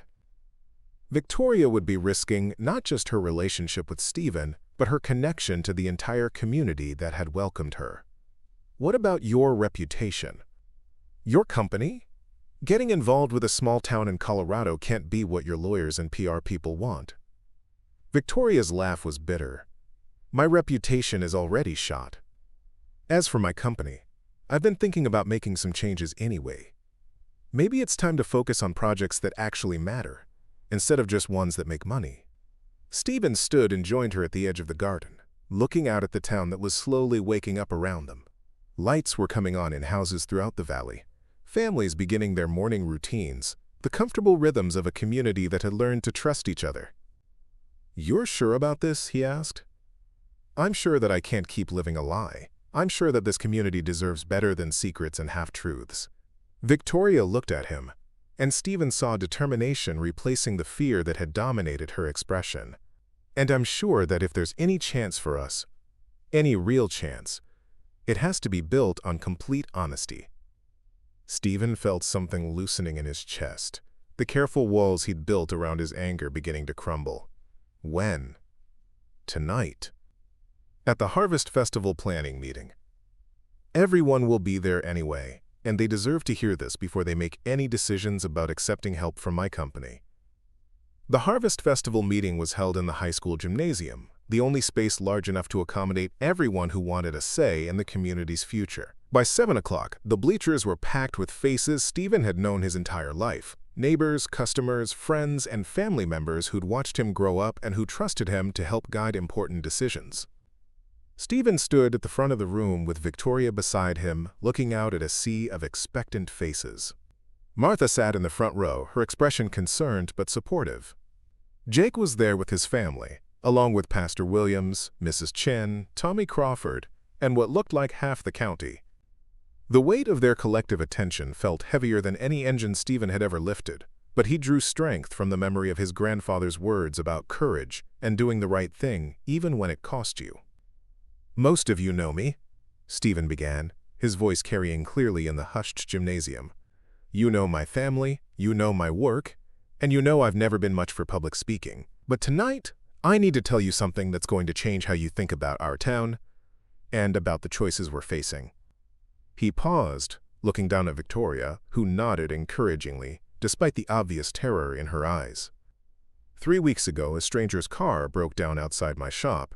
I fixed it, she offered me a sandwich in payment, and that stranger decided to stay in Millbrook Valley for a while. Most of you met her. You welcomed her into your homes, shared your stories with her, and made her feel like part of our community. Steven could see understanding beginning to dawn on several faces in the crowd. What you didn't know, what I didn't know until a few days ago, is that the woman we knew as Victoria Sterling is actually Victoria Ashford, the CEO of Ashford Technologies and one of the wealthiest people in America. The reaction was immediate and varied. Some people gasped, others murmured to their neighbors, and a few looked angry at what they clearly saw as deception. Steven held up his hand for quiet. "I know what you're thinking. I know because I thought the same things when I found out. We've been lied to. We've been taken advantage of. Someone with more money than most of us can imagine has been playing games with our lives." Steven looked at Victoria again, seeing the pain in her eyes as she heard her worst fears voiced aloud. "But here's the thing," Steven continued, his voice growing stronger. "I've spent the last few days being angry about the deception, and I've spent today getting the whole story. And what I learned is that sometimes people lie not because they want to hurt you, but because they're trying to protect something precious they found." He pulled the counteroffer documents from his pocket, the partnership agreement Victoria's lawyers had drafted during their meeting that afternoon. Victoria Ashford made the counteroffer on Tommy Crawford's ranch. She's proposing to buy it for twice what the development company offered, and then establish it as an agricultural education center that would bring jobs and tourism to Millbrook Valley while preserving the character of our community. The murmur that ran through the crowd was more interested now, less hostile. "But more than that," Steven continued, "she's proposing to do this as a partnership with the town, not as a charity case or a pet project. Local people would run the center, local businesses would benefit from the increased activity, and the profits would go into a fund for community development projects chosen by us, not by her." Tommy Crawford stood up from his seat near the back. "What's the catch?" Steven looked at Victoria, who stepped forward with visible effort. "The catch," Victoria said, her voice steady despite the difficulty of the moment, "is that you'd have to trust someone who lied to you about who she was." The gymnasium fell silent as Victoria's words hung in the air. Steven could see the weight of the moment settling on her shoulders, but she stood straighter, drawing on some inner reserve of strength he'd glimpsed only in fragments over the past weeks. "The catch," Victoria continued, her voice growing stronger, "is that you'd be partnering with someone whose company is under federal investigation, whose reputation has been destroyed by mistakes she made in trying to build something she thought was good for the world." She paused, scanning the faces in the crowd, many of whom were hearing the full scope of her story for the first time. "My name is Victoria Elizabeth Ashford. I founded Ashford Technologies 10 years ago with the goal of helping people protect their personal information online. We developed software that was supposed to give users control over their digital privacy." Her voice wavered slightly, but she pressed on. "But some of our international partners used that same technology to monitor their citizens in ways we never intended or approved." Mrs. Chen raised her hand, and Victoria nodded for her to speak. "What exactly did you do wrong, dear?" the elderly woman asked. "We've heard bits and pieces, but I'd like to understand what we're really dealing with." Victoria took a deep breath. "We licensed our technology to companies in 12 countries, believing they would use it to help their citizens manage personal data more effectively. What we discovered last year was that 3 of those companies were actually government contractors using our software to track political dissidents and journalists." The revelation sent a ripple of concerned murmurs through the crowd. "When I found out, I immediately terminated those partnerships and cooperated fully with federal investigators. We've restructured the company to prevent similar problems in the future, but the damage was already done. The congressional hearings are ongoing, and there's no guarantee how they'll end." Pastor Williams stood up. "Victoria, why is Millbrook Valley important to you, really?" For the first time since she'd started speaking, Victoria smiled, and Steven saw a glimpse of the woman who'd fallen in love with their community. "Because for 3 weeks, I got to remember what it felt like to be part of something larger than myself. Because people here judged me on what I contributed, not what I owned. Because I fell in love with a place that still believes in taking care of its neighbors." She looked at Steven, and he saw vulnerability there that went deeper than the public confession. "And because I fell in love with a man who showed me what it means to do the right thing even when it's difficult." The gymnasium was quiet for a long moment. Then Martha Henderson stood up, her voice carrying the authority of someone who'd been part of Millbrook Valley longer than almost anyone else present. "I've got a question for both of you," Martha said. "Steven, do you trust her, really trust her, knowing everything you know now?" Steven felt the weight of the entire community's attention focused on him. The answer he gave would influence not just his own future, but the direction of the town he'd spent his life serving. "I trust her enough to ask her to marry me," Steven said, pulling his grandmother's ring from his pocket and dropping to one knee right there in front of the entire town. "Victoria Ashford, will you take a chance on building something real with someone who fixes things for a living and probably always will?" The gasp that went up from the crowd was audible, but Steven only had eyes for Victoria, who was staring at him with tears streaming down her face. "Yes," she whispered, then louder. "Yes, if you'll take a chance on someone who's made mistakes but is willing to spend the rest of her life trying to do better." As Steven slipped the ring onto her finger and stood to kiss her, the gymnasium erupted in applause. Whatever questions remained about the partnership, about trust, about the future of Millbrook Valley, they could be answered later. For now, it was enough that two people who'd found each other across impossible differences were willing to bet their futures on love built on honesty instead of convenience. But the celebration was short-lived. As the applause died down, voices began to rise from different sections of the crowd, and Steven realized that the community's reaction was far from unanimous. "This is all very touching," called out Bill Morrison, Jake's uncle, from the middle of the bleachers. "But what happens when the novelty wears off? What happens when she gets bored with playing small-town life and decides to move on to the next charity project?" Several people murmured agreement, and Steven felt Victoria stiffen beside him. "That's a fair question," Victoria said, addressing Bill directly. "And I understand why you'd be concerned. But this isn't a charity project for me. This is home. I'm not just proposing to invest money in Millbrook Valley. I'm proposing to invest my life here." "Easy to say now," said another voice from the crowd. "But you've got houses and businesses all over the world. What makes us think this place will still matter to you in 5 years?" Victoria looked at Steven, then back at the crowd. "Because I'm proposing to transfer ownership of my controlling stake in Ashford Technologies to a foundation that would be governed by a board elected by the residents of Millbrook Valley." The gymnasium went completely silent. Even Steven stared at her in shock. "You're talking about giving away your company?" Tommy Crawford asked. "I'm talking about ensuring that any profits from my work go toward community development projects chosen by the people who live here," Victoria replied. "I would still serve as CEO and maintain operational control, but the financial benefits would belong to Millbrook Valley." Steven felt his chest tighten with emotion. The proposal represented more than financial generosity. It was Victoria's way of saying that Millbrook Valley wasn't just where she'd happened to find love, but where she'd chosen to make her permanent home.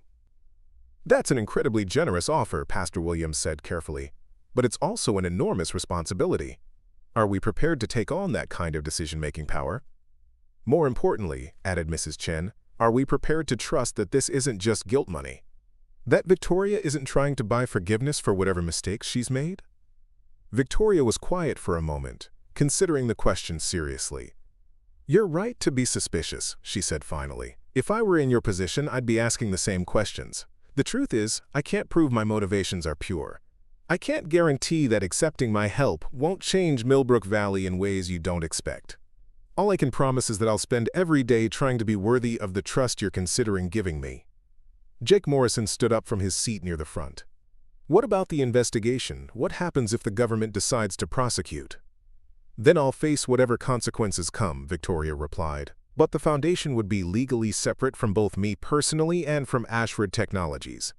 Even in the worst-case scenario, the community's interests would be protected." The questions continued for another hour, covering everything from legal structures to governance mechanisms to what would happen if Victoria and Steven's relationship didn't work out.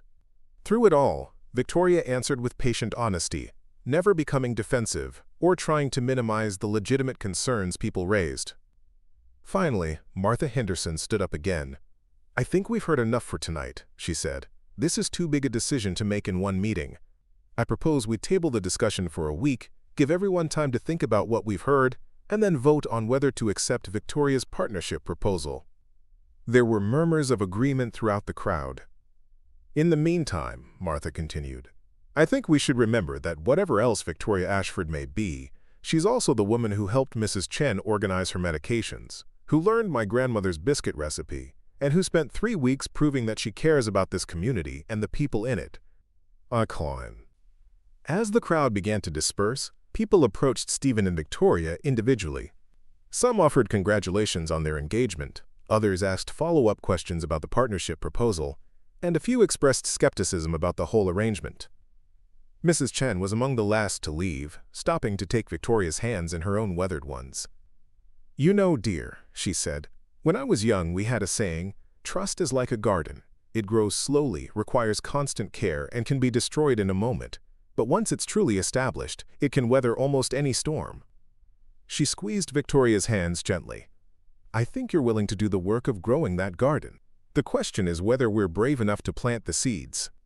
As the gymnasium emptied and Steven and Victoria walked home together through the quiet streets of Millbrook Valley, neither of them spoke about the uncertain road ahead. The community would vote in a week, and that vote would determine not just the fate of Tommy Crawford's ranch, but the kind of future Millbrook Valley would build for itself.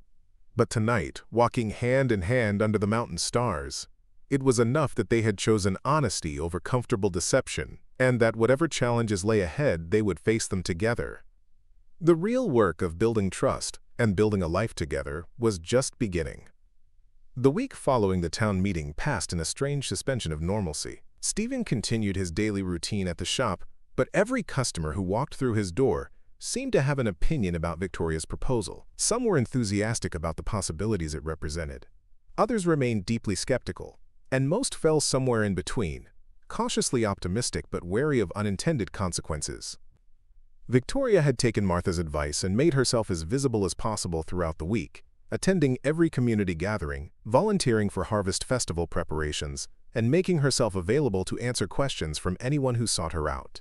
Steven watched her navigate the careful dance of proving her commitment without appearing to campaign for votes, and he found himself falling in love with her all over again as he witnessed her patient, genuine responses to even the most pointed challenges. It was Thursday evening when the perspective shift Steven had been hoping for finally came, though from an unexpected source. He was closing up the shop when he heard voices from the diner across the street. Not unusual in itself, but something about the animated tone caught his attention. Through the window he could see a small crowd gathered around a table where Mrs. Patterson sat with her daughter, a tablet computer open between them.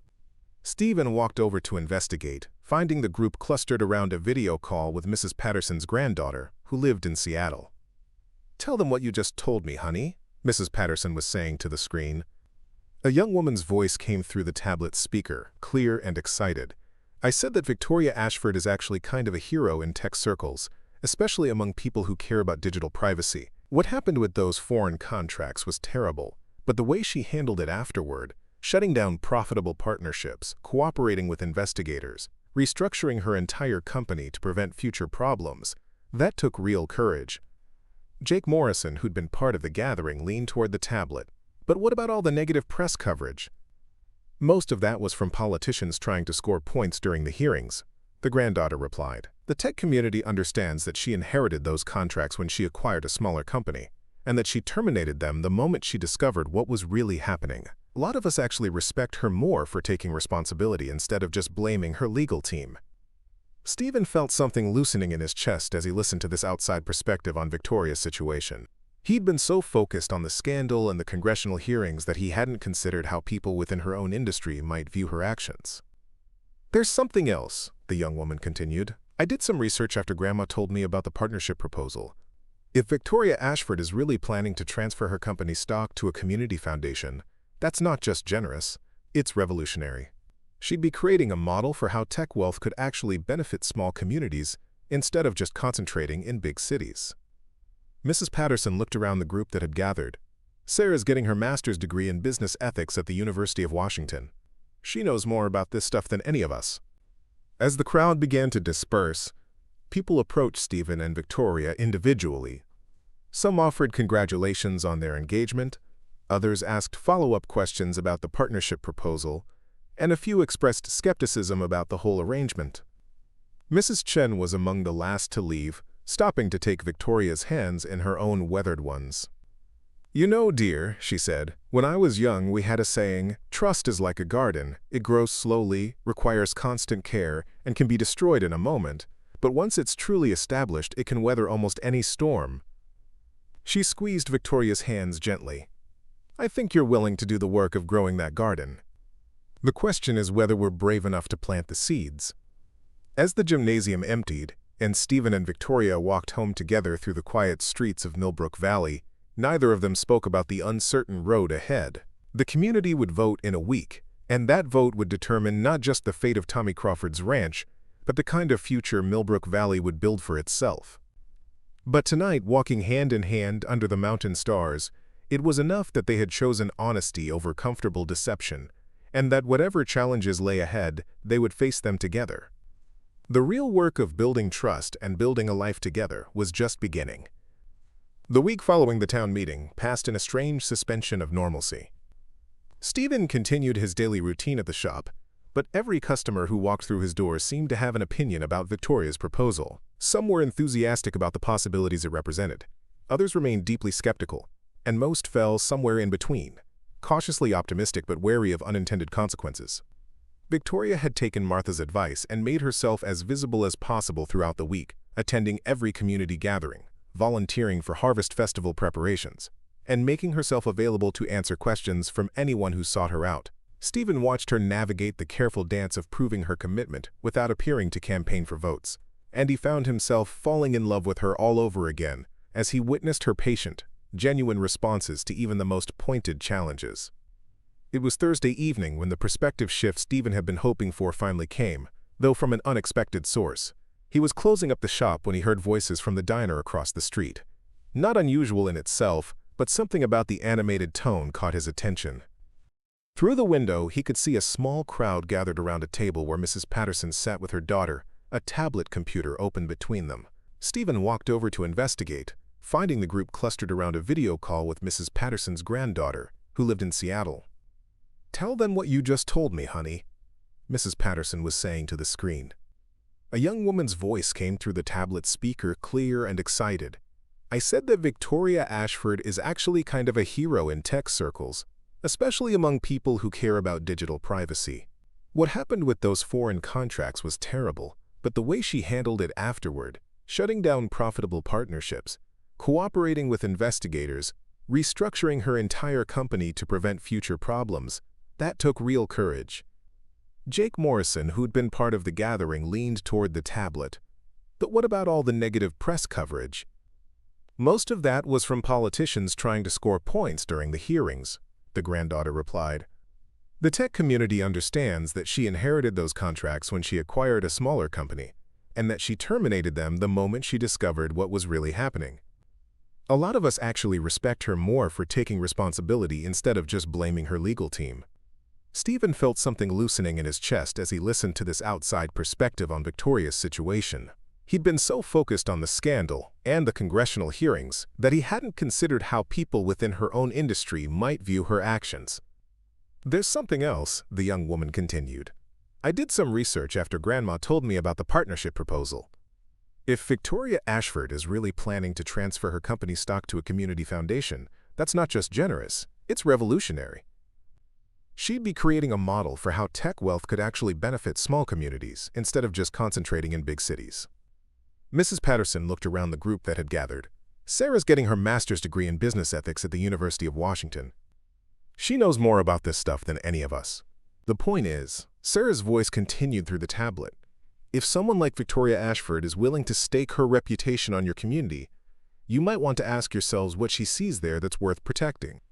After the call ended and the group dispersed, Steven found himself walking through downtown Millbrook Valley with new eyes. The courthouse square with its weathered statue, the family-owned businesses that had served the community for generations, the houses where neighbors still looked out for each other. Maybe Victoria was right that these things were worth more than their economic value suggested. He found Victoria at Martha's house, sitting on the front porch with a stack of harvest festival programs that needed folding. She looked up as he approached, and he could see the exhaustion in her eyes despite her smile. "How are you holding up?" he asked, settling beside her on the swing. "Honestly, I'm terrified," Victoria admitted. "Not about the vote, well, partly about the vote, but about what comes after. Win or lose, everything changes on Sunday." Steven took her hand, feeling the unfamiliar weight of his grandmother's ring on her finger. "What do you mean?" "If the community votes yes, then I have to figure out how to be Victoria Ashford in a place that fell in love with Victoria Sterling if they vote no." She trailed off, staring out at the mountains. "If they vote no, what?" "Then I have to decide whether to respect that decision and leave, or whether to fight for what we've built here." Victoria looked at him, And Steven saw fear in her eyes that had nothing to do with money or business reputations. "And I have to figure out whether you'd want to come with me if I can't stay." The question hit Steven like a physical blow. In all his thinking about the partnership proposal and the community's decision, he hadn't seriously considered the possibility that Victoria might leave Millbrook Valley entirely. "You'd really go?" "I'd have to. If the community decides they don't trust me, I can't stay and make everyone uncomfortable. It wouldn't be fair to them, and it wouldn't be fair to you." Steven was quiet for a moment, processing this. "And you'd want me to come with you?" "I'd want whatever made you happy. If that means staying here and taking care of the business your grandfather built, then that's what I'd want you to do. If it means taking a chance on something new." Victoria squeezed his hand. "I have enough resources to set up a shop anywhere. You could pursue that engineering degree, maybe specialize in restoration work like we talked about. We could build something together that honors both our dreams." The offer was tempting in ways Steven hadn't expected, but as he looked around at the town where he'd spent his entire life, at the neighbors who'd become like extended family, at the shop that represented 4 generations of Wagner tradition, he realized something important. "I don't want to leave," he said, "not because I'm afraid of change, but because this is home. This is where I want to build our life together." Victoria's smile was radiant. "Then we better hope the community gives us that chance." Friday brought unexpected support from another outside source. Pastor Williams arrived at the shop carrying a letter that had been delivered to the church that morning, postmarked from Denver and addressed to the people of Millbrook Valley. "You should read this," Pastor Williams said, handing Steven the letter. "It's from the Colorado Rural Development Council." Steven scanned the letter quickly, then read it again more slowly. The Development Council had apparently learned about Victoria's partnership proposal through their network of small-town contacts, and they wanted to express their support for what they called an innovative model for sustainable rural development. The letter went on to explain that most rural communities faced a choice between economic stagnation and development that destroyed their character. Victoria's proposal represented a third option, growth that strengthened rather than replaced existing community structures. "They want to send a representative to observe our decision-making process," Pastor Williams explained. "And if we vote yes, they're interested in using Millbrook Valley as a case study for other rural communities facing similar challenges." Steven felt a new weight settling on his shoulders. What had started as a personal decision about trust and community had somehow become something much larger, a potential model for how small towns across the country might navigate the challenges of the 21st century. Saturday brought the most important conversation of all. Steven was working on Pastor Williams's sedan when he heard familiar footsteps on the gravel outside. He looked up to see his father approaching, a rare visit since David Wagner lived in Denver and typically only returned to Millbrook Valley for holidays. "Dad, what brings you back to town?"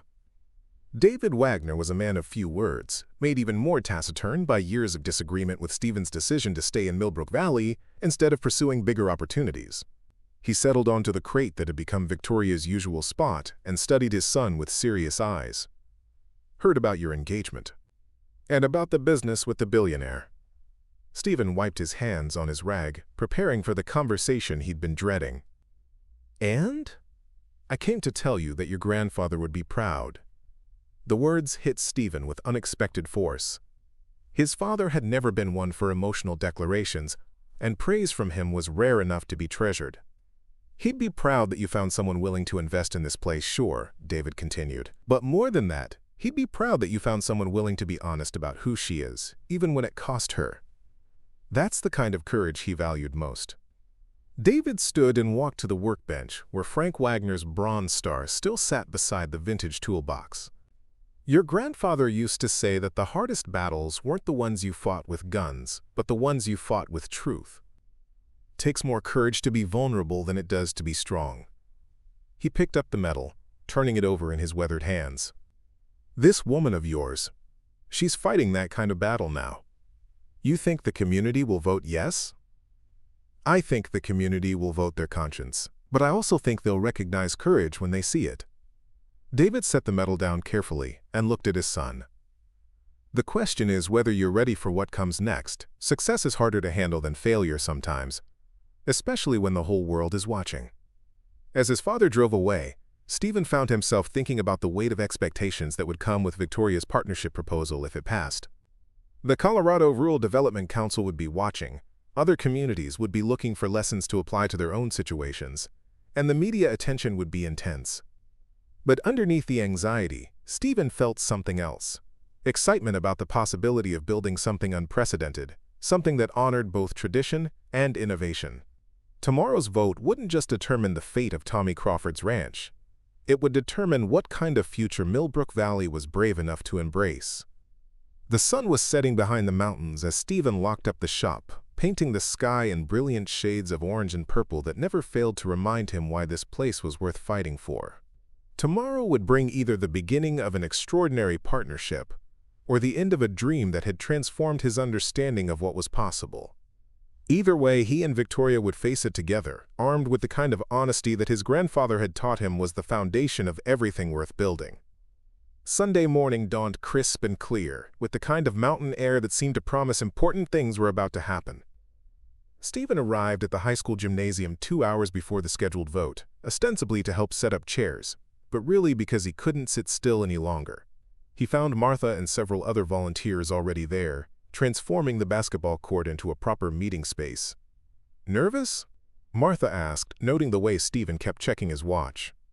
"Terrified," Steven admitted, "not about the vote itself, but about what it means for everyone. This community has been good to me my whole life.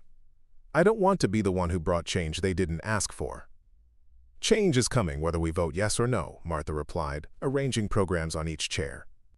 "The question is whether we get to be part of shaping it or whether it just happens to us."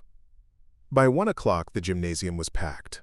Word had spread beyond Millbrook Valley, and Steven spotted several faces he didn't recognize. Reporters from regional newspapers, representatives from the Rural Development Council, and what appeared to be a documentary filmmaker who'd driven up from Denver. The attention made Steven uncomfortable, but Victoria had insisted they conduct the vote in full public view. "Democracy works best in sunlight," she'd said when Steven questioned the wisdom of inviting media coverage. "If we're going to do this, we should do it right." Pastor Williams called the meeting to order and outlined the voting procedure. Every registered voter in Millbrook Valley over the age of 18 would have a say, with ballots to be cast privately and counted publicly. Before the voting began, there would be one final opportunity for questions and comments.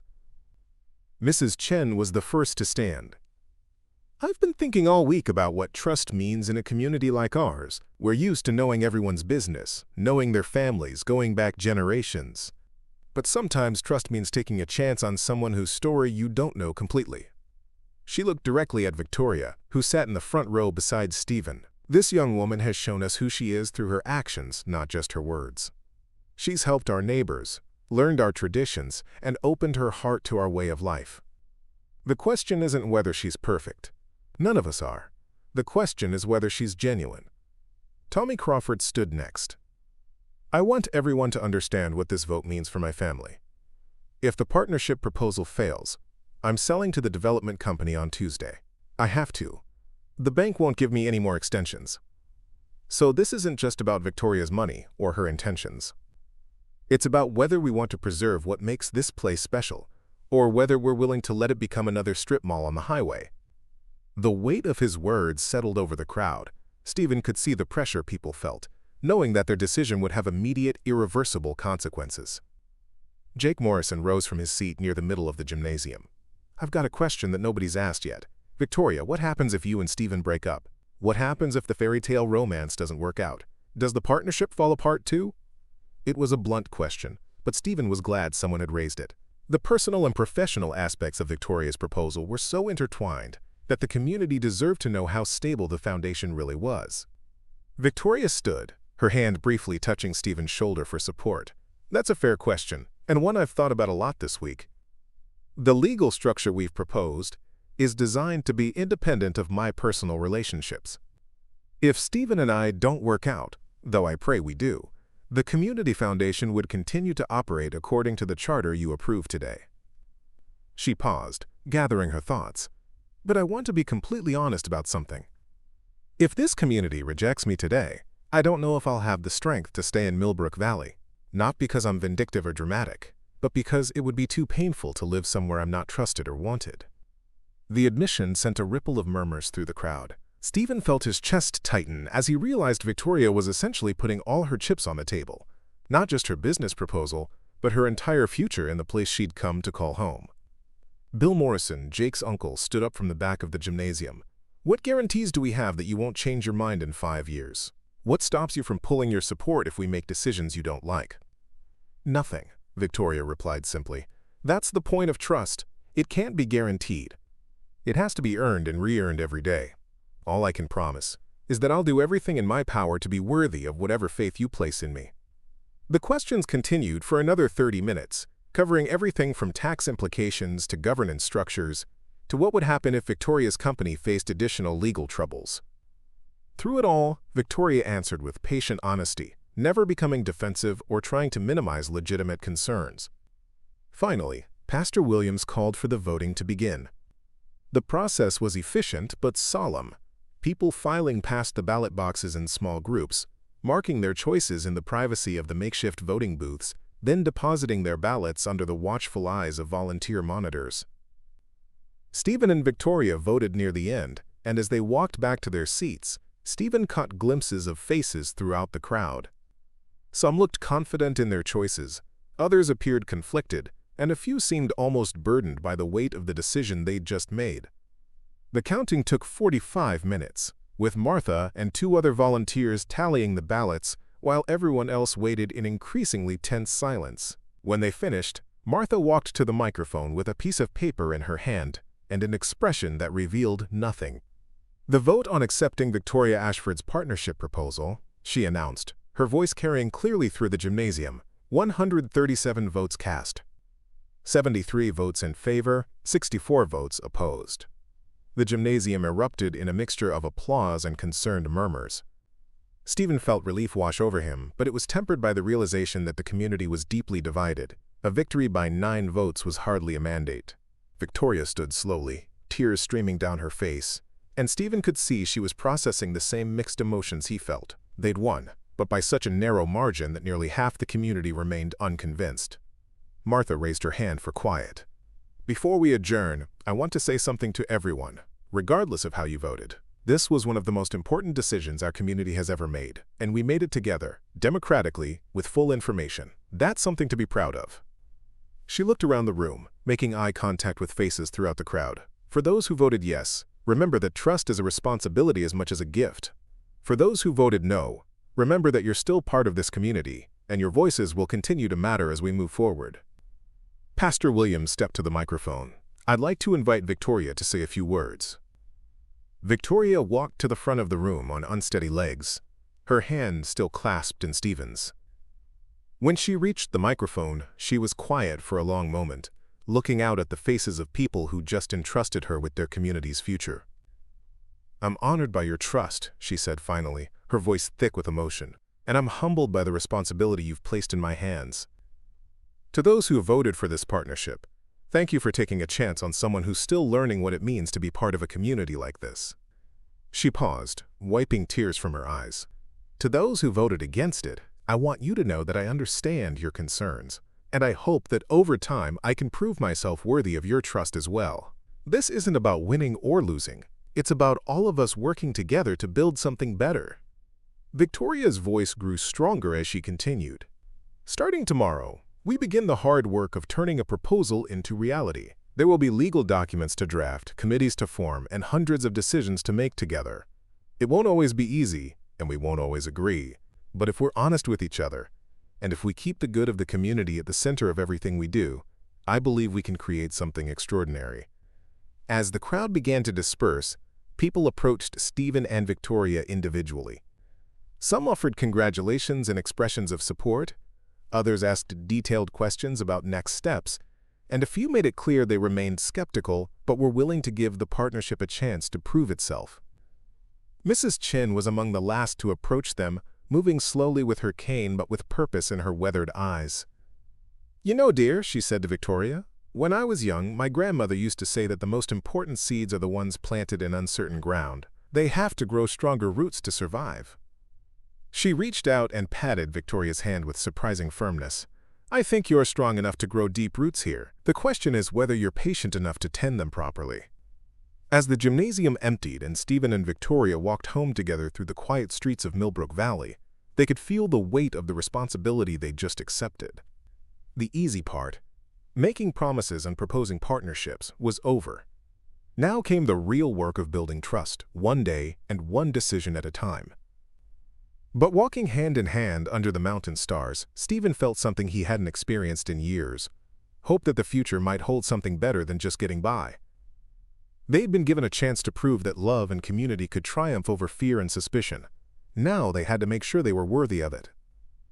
6 months later, Stephen stood in front of his shop and marveled at how much could change while still feeling fundamentally the same. The building itself looked better than it had in years. Fresh paint, new signage, updated equipment inside, but it was still recognizably Wagner Automotive. The sign above the door now read, "Wagner & Associates Auto Repair," the word "Associates" painted in elegant script that had been Victoria's suggestion. The morning ritual remained unchanged. Coffee, the familiar weight of his grandfather's tools, the comfortable rhythm of work that needed doing. But now Victoria was part of that routine, arriving each morning with breakfast from Martha's kitchen and staying to help with whatever the day brought. She'd learned to change oil and replace brake pads, approaching mechanical work with the same focused intensity she'd once brought to technology development. The shop was busier now, partly because of their expanded services.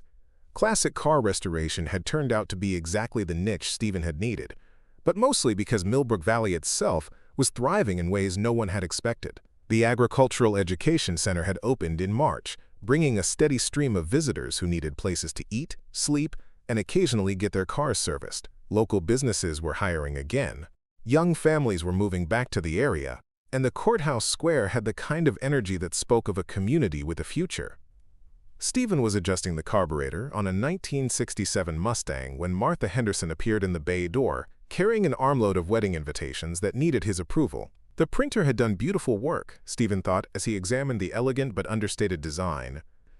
"Mr. Steven Wagner and Ms. Victoria Ashford request the pleasure of your company," he read aloud, smiling at how natural their names looked together on paper. The ceremony would take place in Martha's garden, with reception to follow at the new community center that had been built with funds from the Partnership Foundation.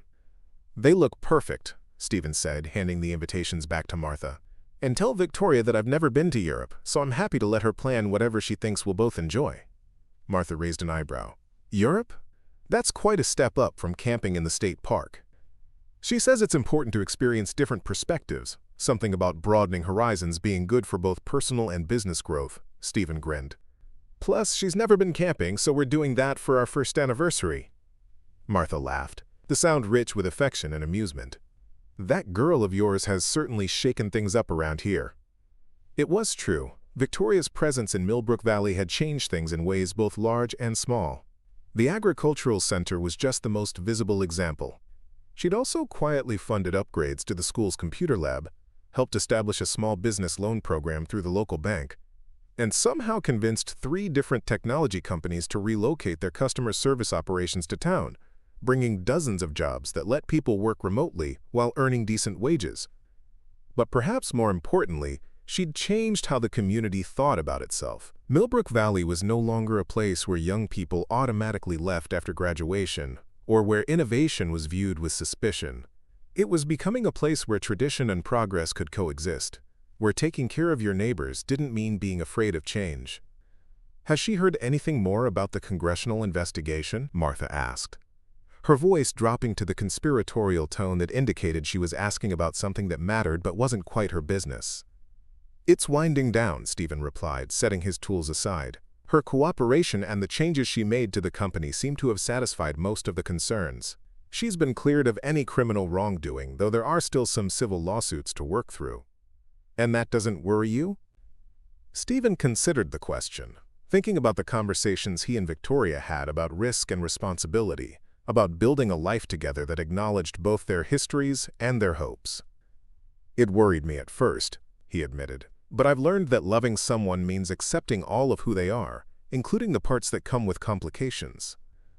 The sound of approaching footsteps announced Victoria's arrival, though Stephen had been expecting her.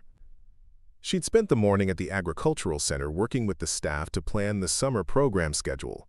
and she always stopped by the shop afterward to share coffee and catch up on his day. "How's the Mustang coming along?" she asked, settling onto the crate that had become her permanent spot in the shop. "Good.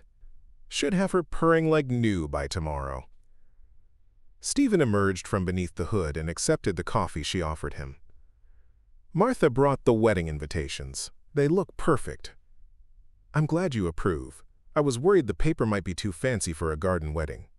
Martha laughed. "Honey, after 6 months of watching you two together, I don't think anyone in this town cares about the paper quality. They just want to celebrate the fact that you found each other." It was true. The initial suspicion and concern about Victoria's deception had faded, as people saw how she lived her daily life in Millbrook Valley. She shopped at the local grocery store, attended church with Steven every Sunday, volunteered for community projects, and had somehow become the unofficial technology consultant for half the businesses in town. Most importantly, she'd kept every promise she'd made at that town meeting, treating Millbrook Valley as a partner rather than a charity case. "Speaking of the wedding," Victoria said, pulling a manila folder from her bag, "I have something I wanted to discuss with both of you." Steven noticed that she was holding official-looking documents, the kind that usually contained important legal papers. "What is it?" "I've been working with my lawyers on something, and I wanted to get your input before making it official." Victoria opened the folder and pulled out a thick document. "It's the final transfer agreement for my Ashford Technologies stock." Steven stared at her, not sure he'd heard correctly. "You're actually doing it? Transferring everything to the foundation?" "Not everything," Victoria clarified. "I'm retaining a small percentage in operational control. But the majority ownership, and therefore the majority of profits, will belong to the Millbrook Valley Community Foundation, governed by a board elected by residents." Martha had been listening to this exchange with growing amazement. "Victoria, dear, do you have any idea what you're proposing?" "I'm proposing to bet my future on a community that taught me what it means to belong somewhere," Victoria replied. "I'm proposing to build something that will outlast both of us, something that honors what Steven's family has been doing here for 4 generations." Steven felt his throat tighten with emotion. The transfer represented more than financial generosity. It was Victoria's way of saying that Millbrook Valley wasn't just where she'd happened to find love, but where she'd chosen to make her permanent home. "There's one condition," Victoria continued. "The first project funded by the foundation has to be an expansion of Wagner and Associates. Steven's been talking about offering automotive technology courses at the Agricultural Center, maybe even partnering with the community college to create a degree program." Steven looked around his grandfather's shop, imagining it as the anchor for a program that could train the next generation of mechanics and automotive technicians. Young people could learn skilled trades without leaving home, and Millbrook Valley could become known for the quality of its technical education, as well as its agricultural programs. "My grandfather would have loved that idea," Steven said softly. "I think he would have loved a lot of things about how this story turned out," Martha added, her eyes bright with unshed tears. As the afternoon wore on, and they discussed the details of the foundation and the wedding, and the dozens of small decisions that went into building a life together, Steven found himself thinking about the journey that had brought them to this point. A broken-down RV, a homemade sandwich offered in place of payment, a lie told out of fear, and a truth that had nearly destroyed everything before ultimately making it stronger. Outside the shop, Millbrook Valley continued its daily rhythm. Children walked home from school. Neighbors chatted over fence lines. The comfortable sounds of a community that had learned to embrace both its history and its future. The courthouse clock chimed the hour just as it had for more than a century, marking time for a town that had found a way to honor its past while building toward tomorrow. Steven pulled Victoria close, breathing in the scent of her hair and feeling grateful for the chance to build something real with someone who had taught him that love wasn't about finding someone perfect. It was about finding someone worth the work of becoming better together. "Ready to go home?" Victoria asked, and Steven realized that for the first time in his life, home wasn't just a place. It was wherever they were together, working side by side to fix the things that mattered. As they locked up the shop and walked hand in hand through the familiar streets, Steven thought about his grandfather's bronze star, still sitting on the workbench next to the vintage toolbox. Frank Wagner had risked everything to carry wounded soldiers to safety, not because it was easy, but because it was right.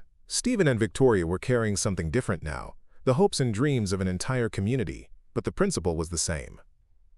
Sometimes the most important battles weren't fought with weapons, but with trust.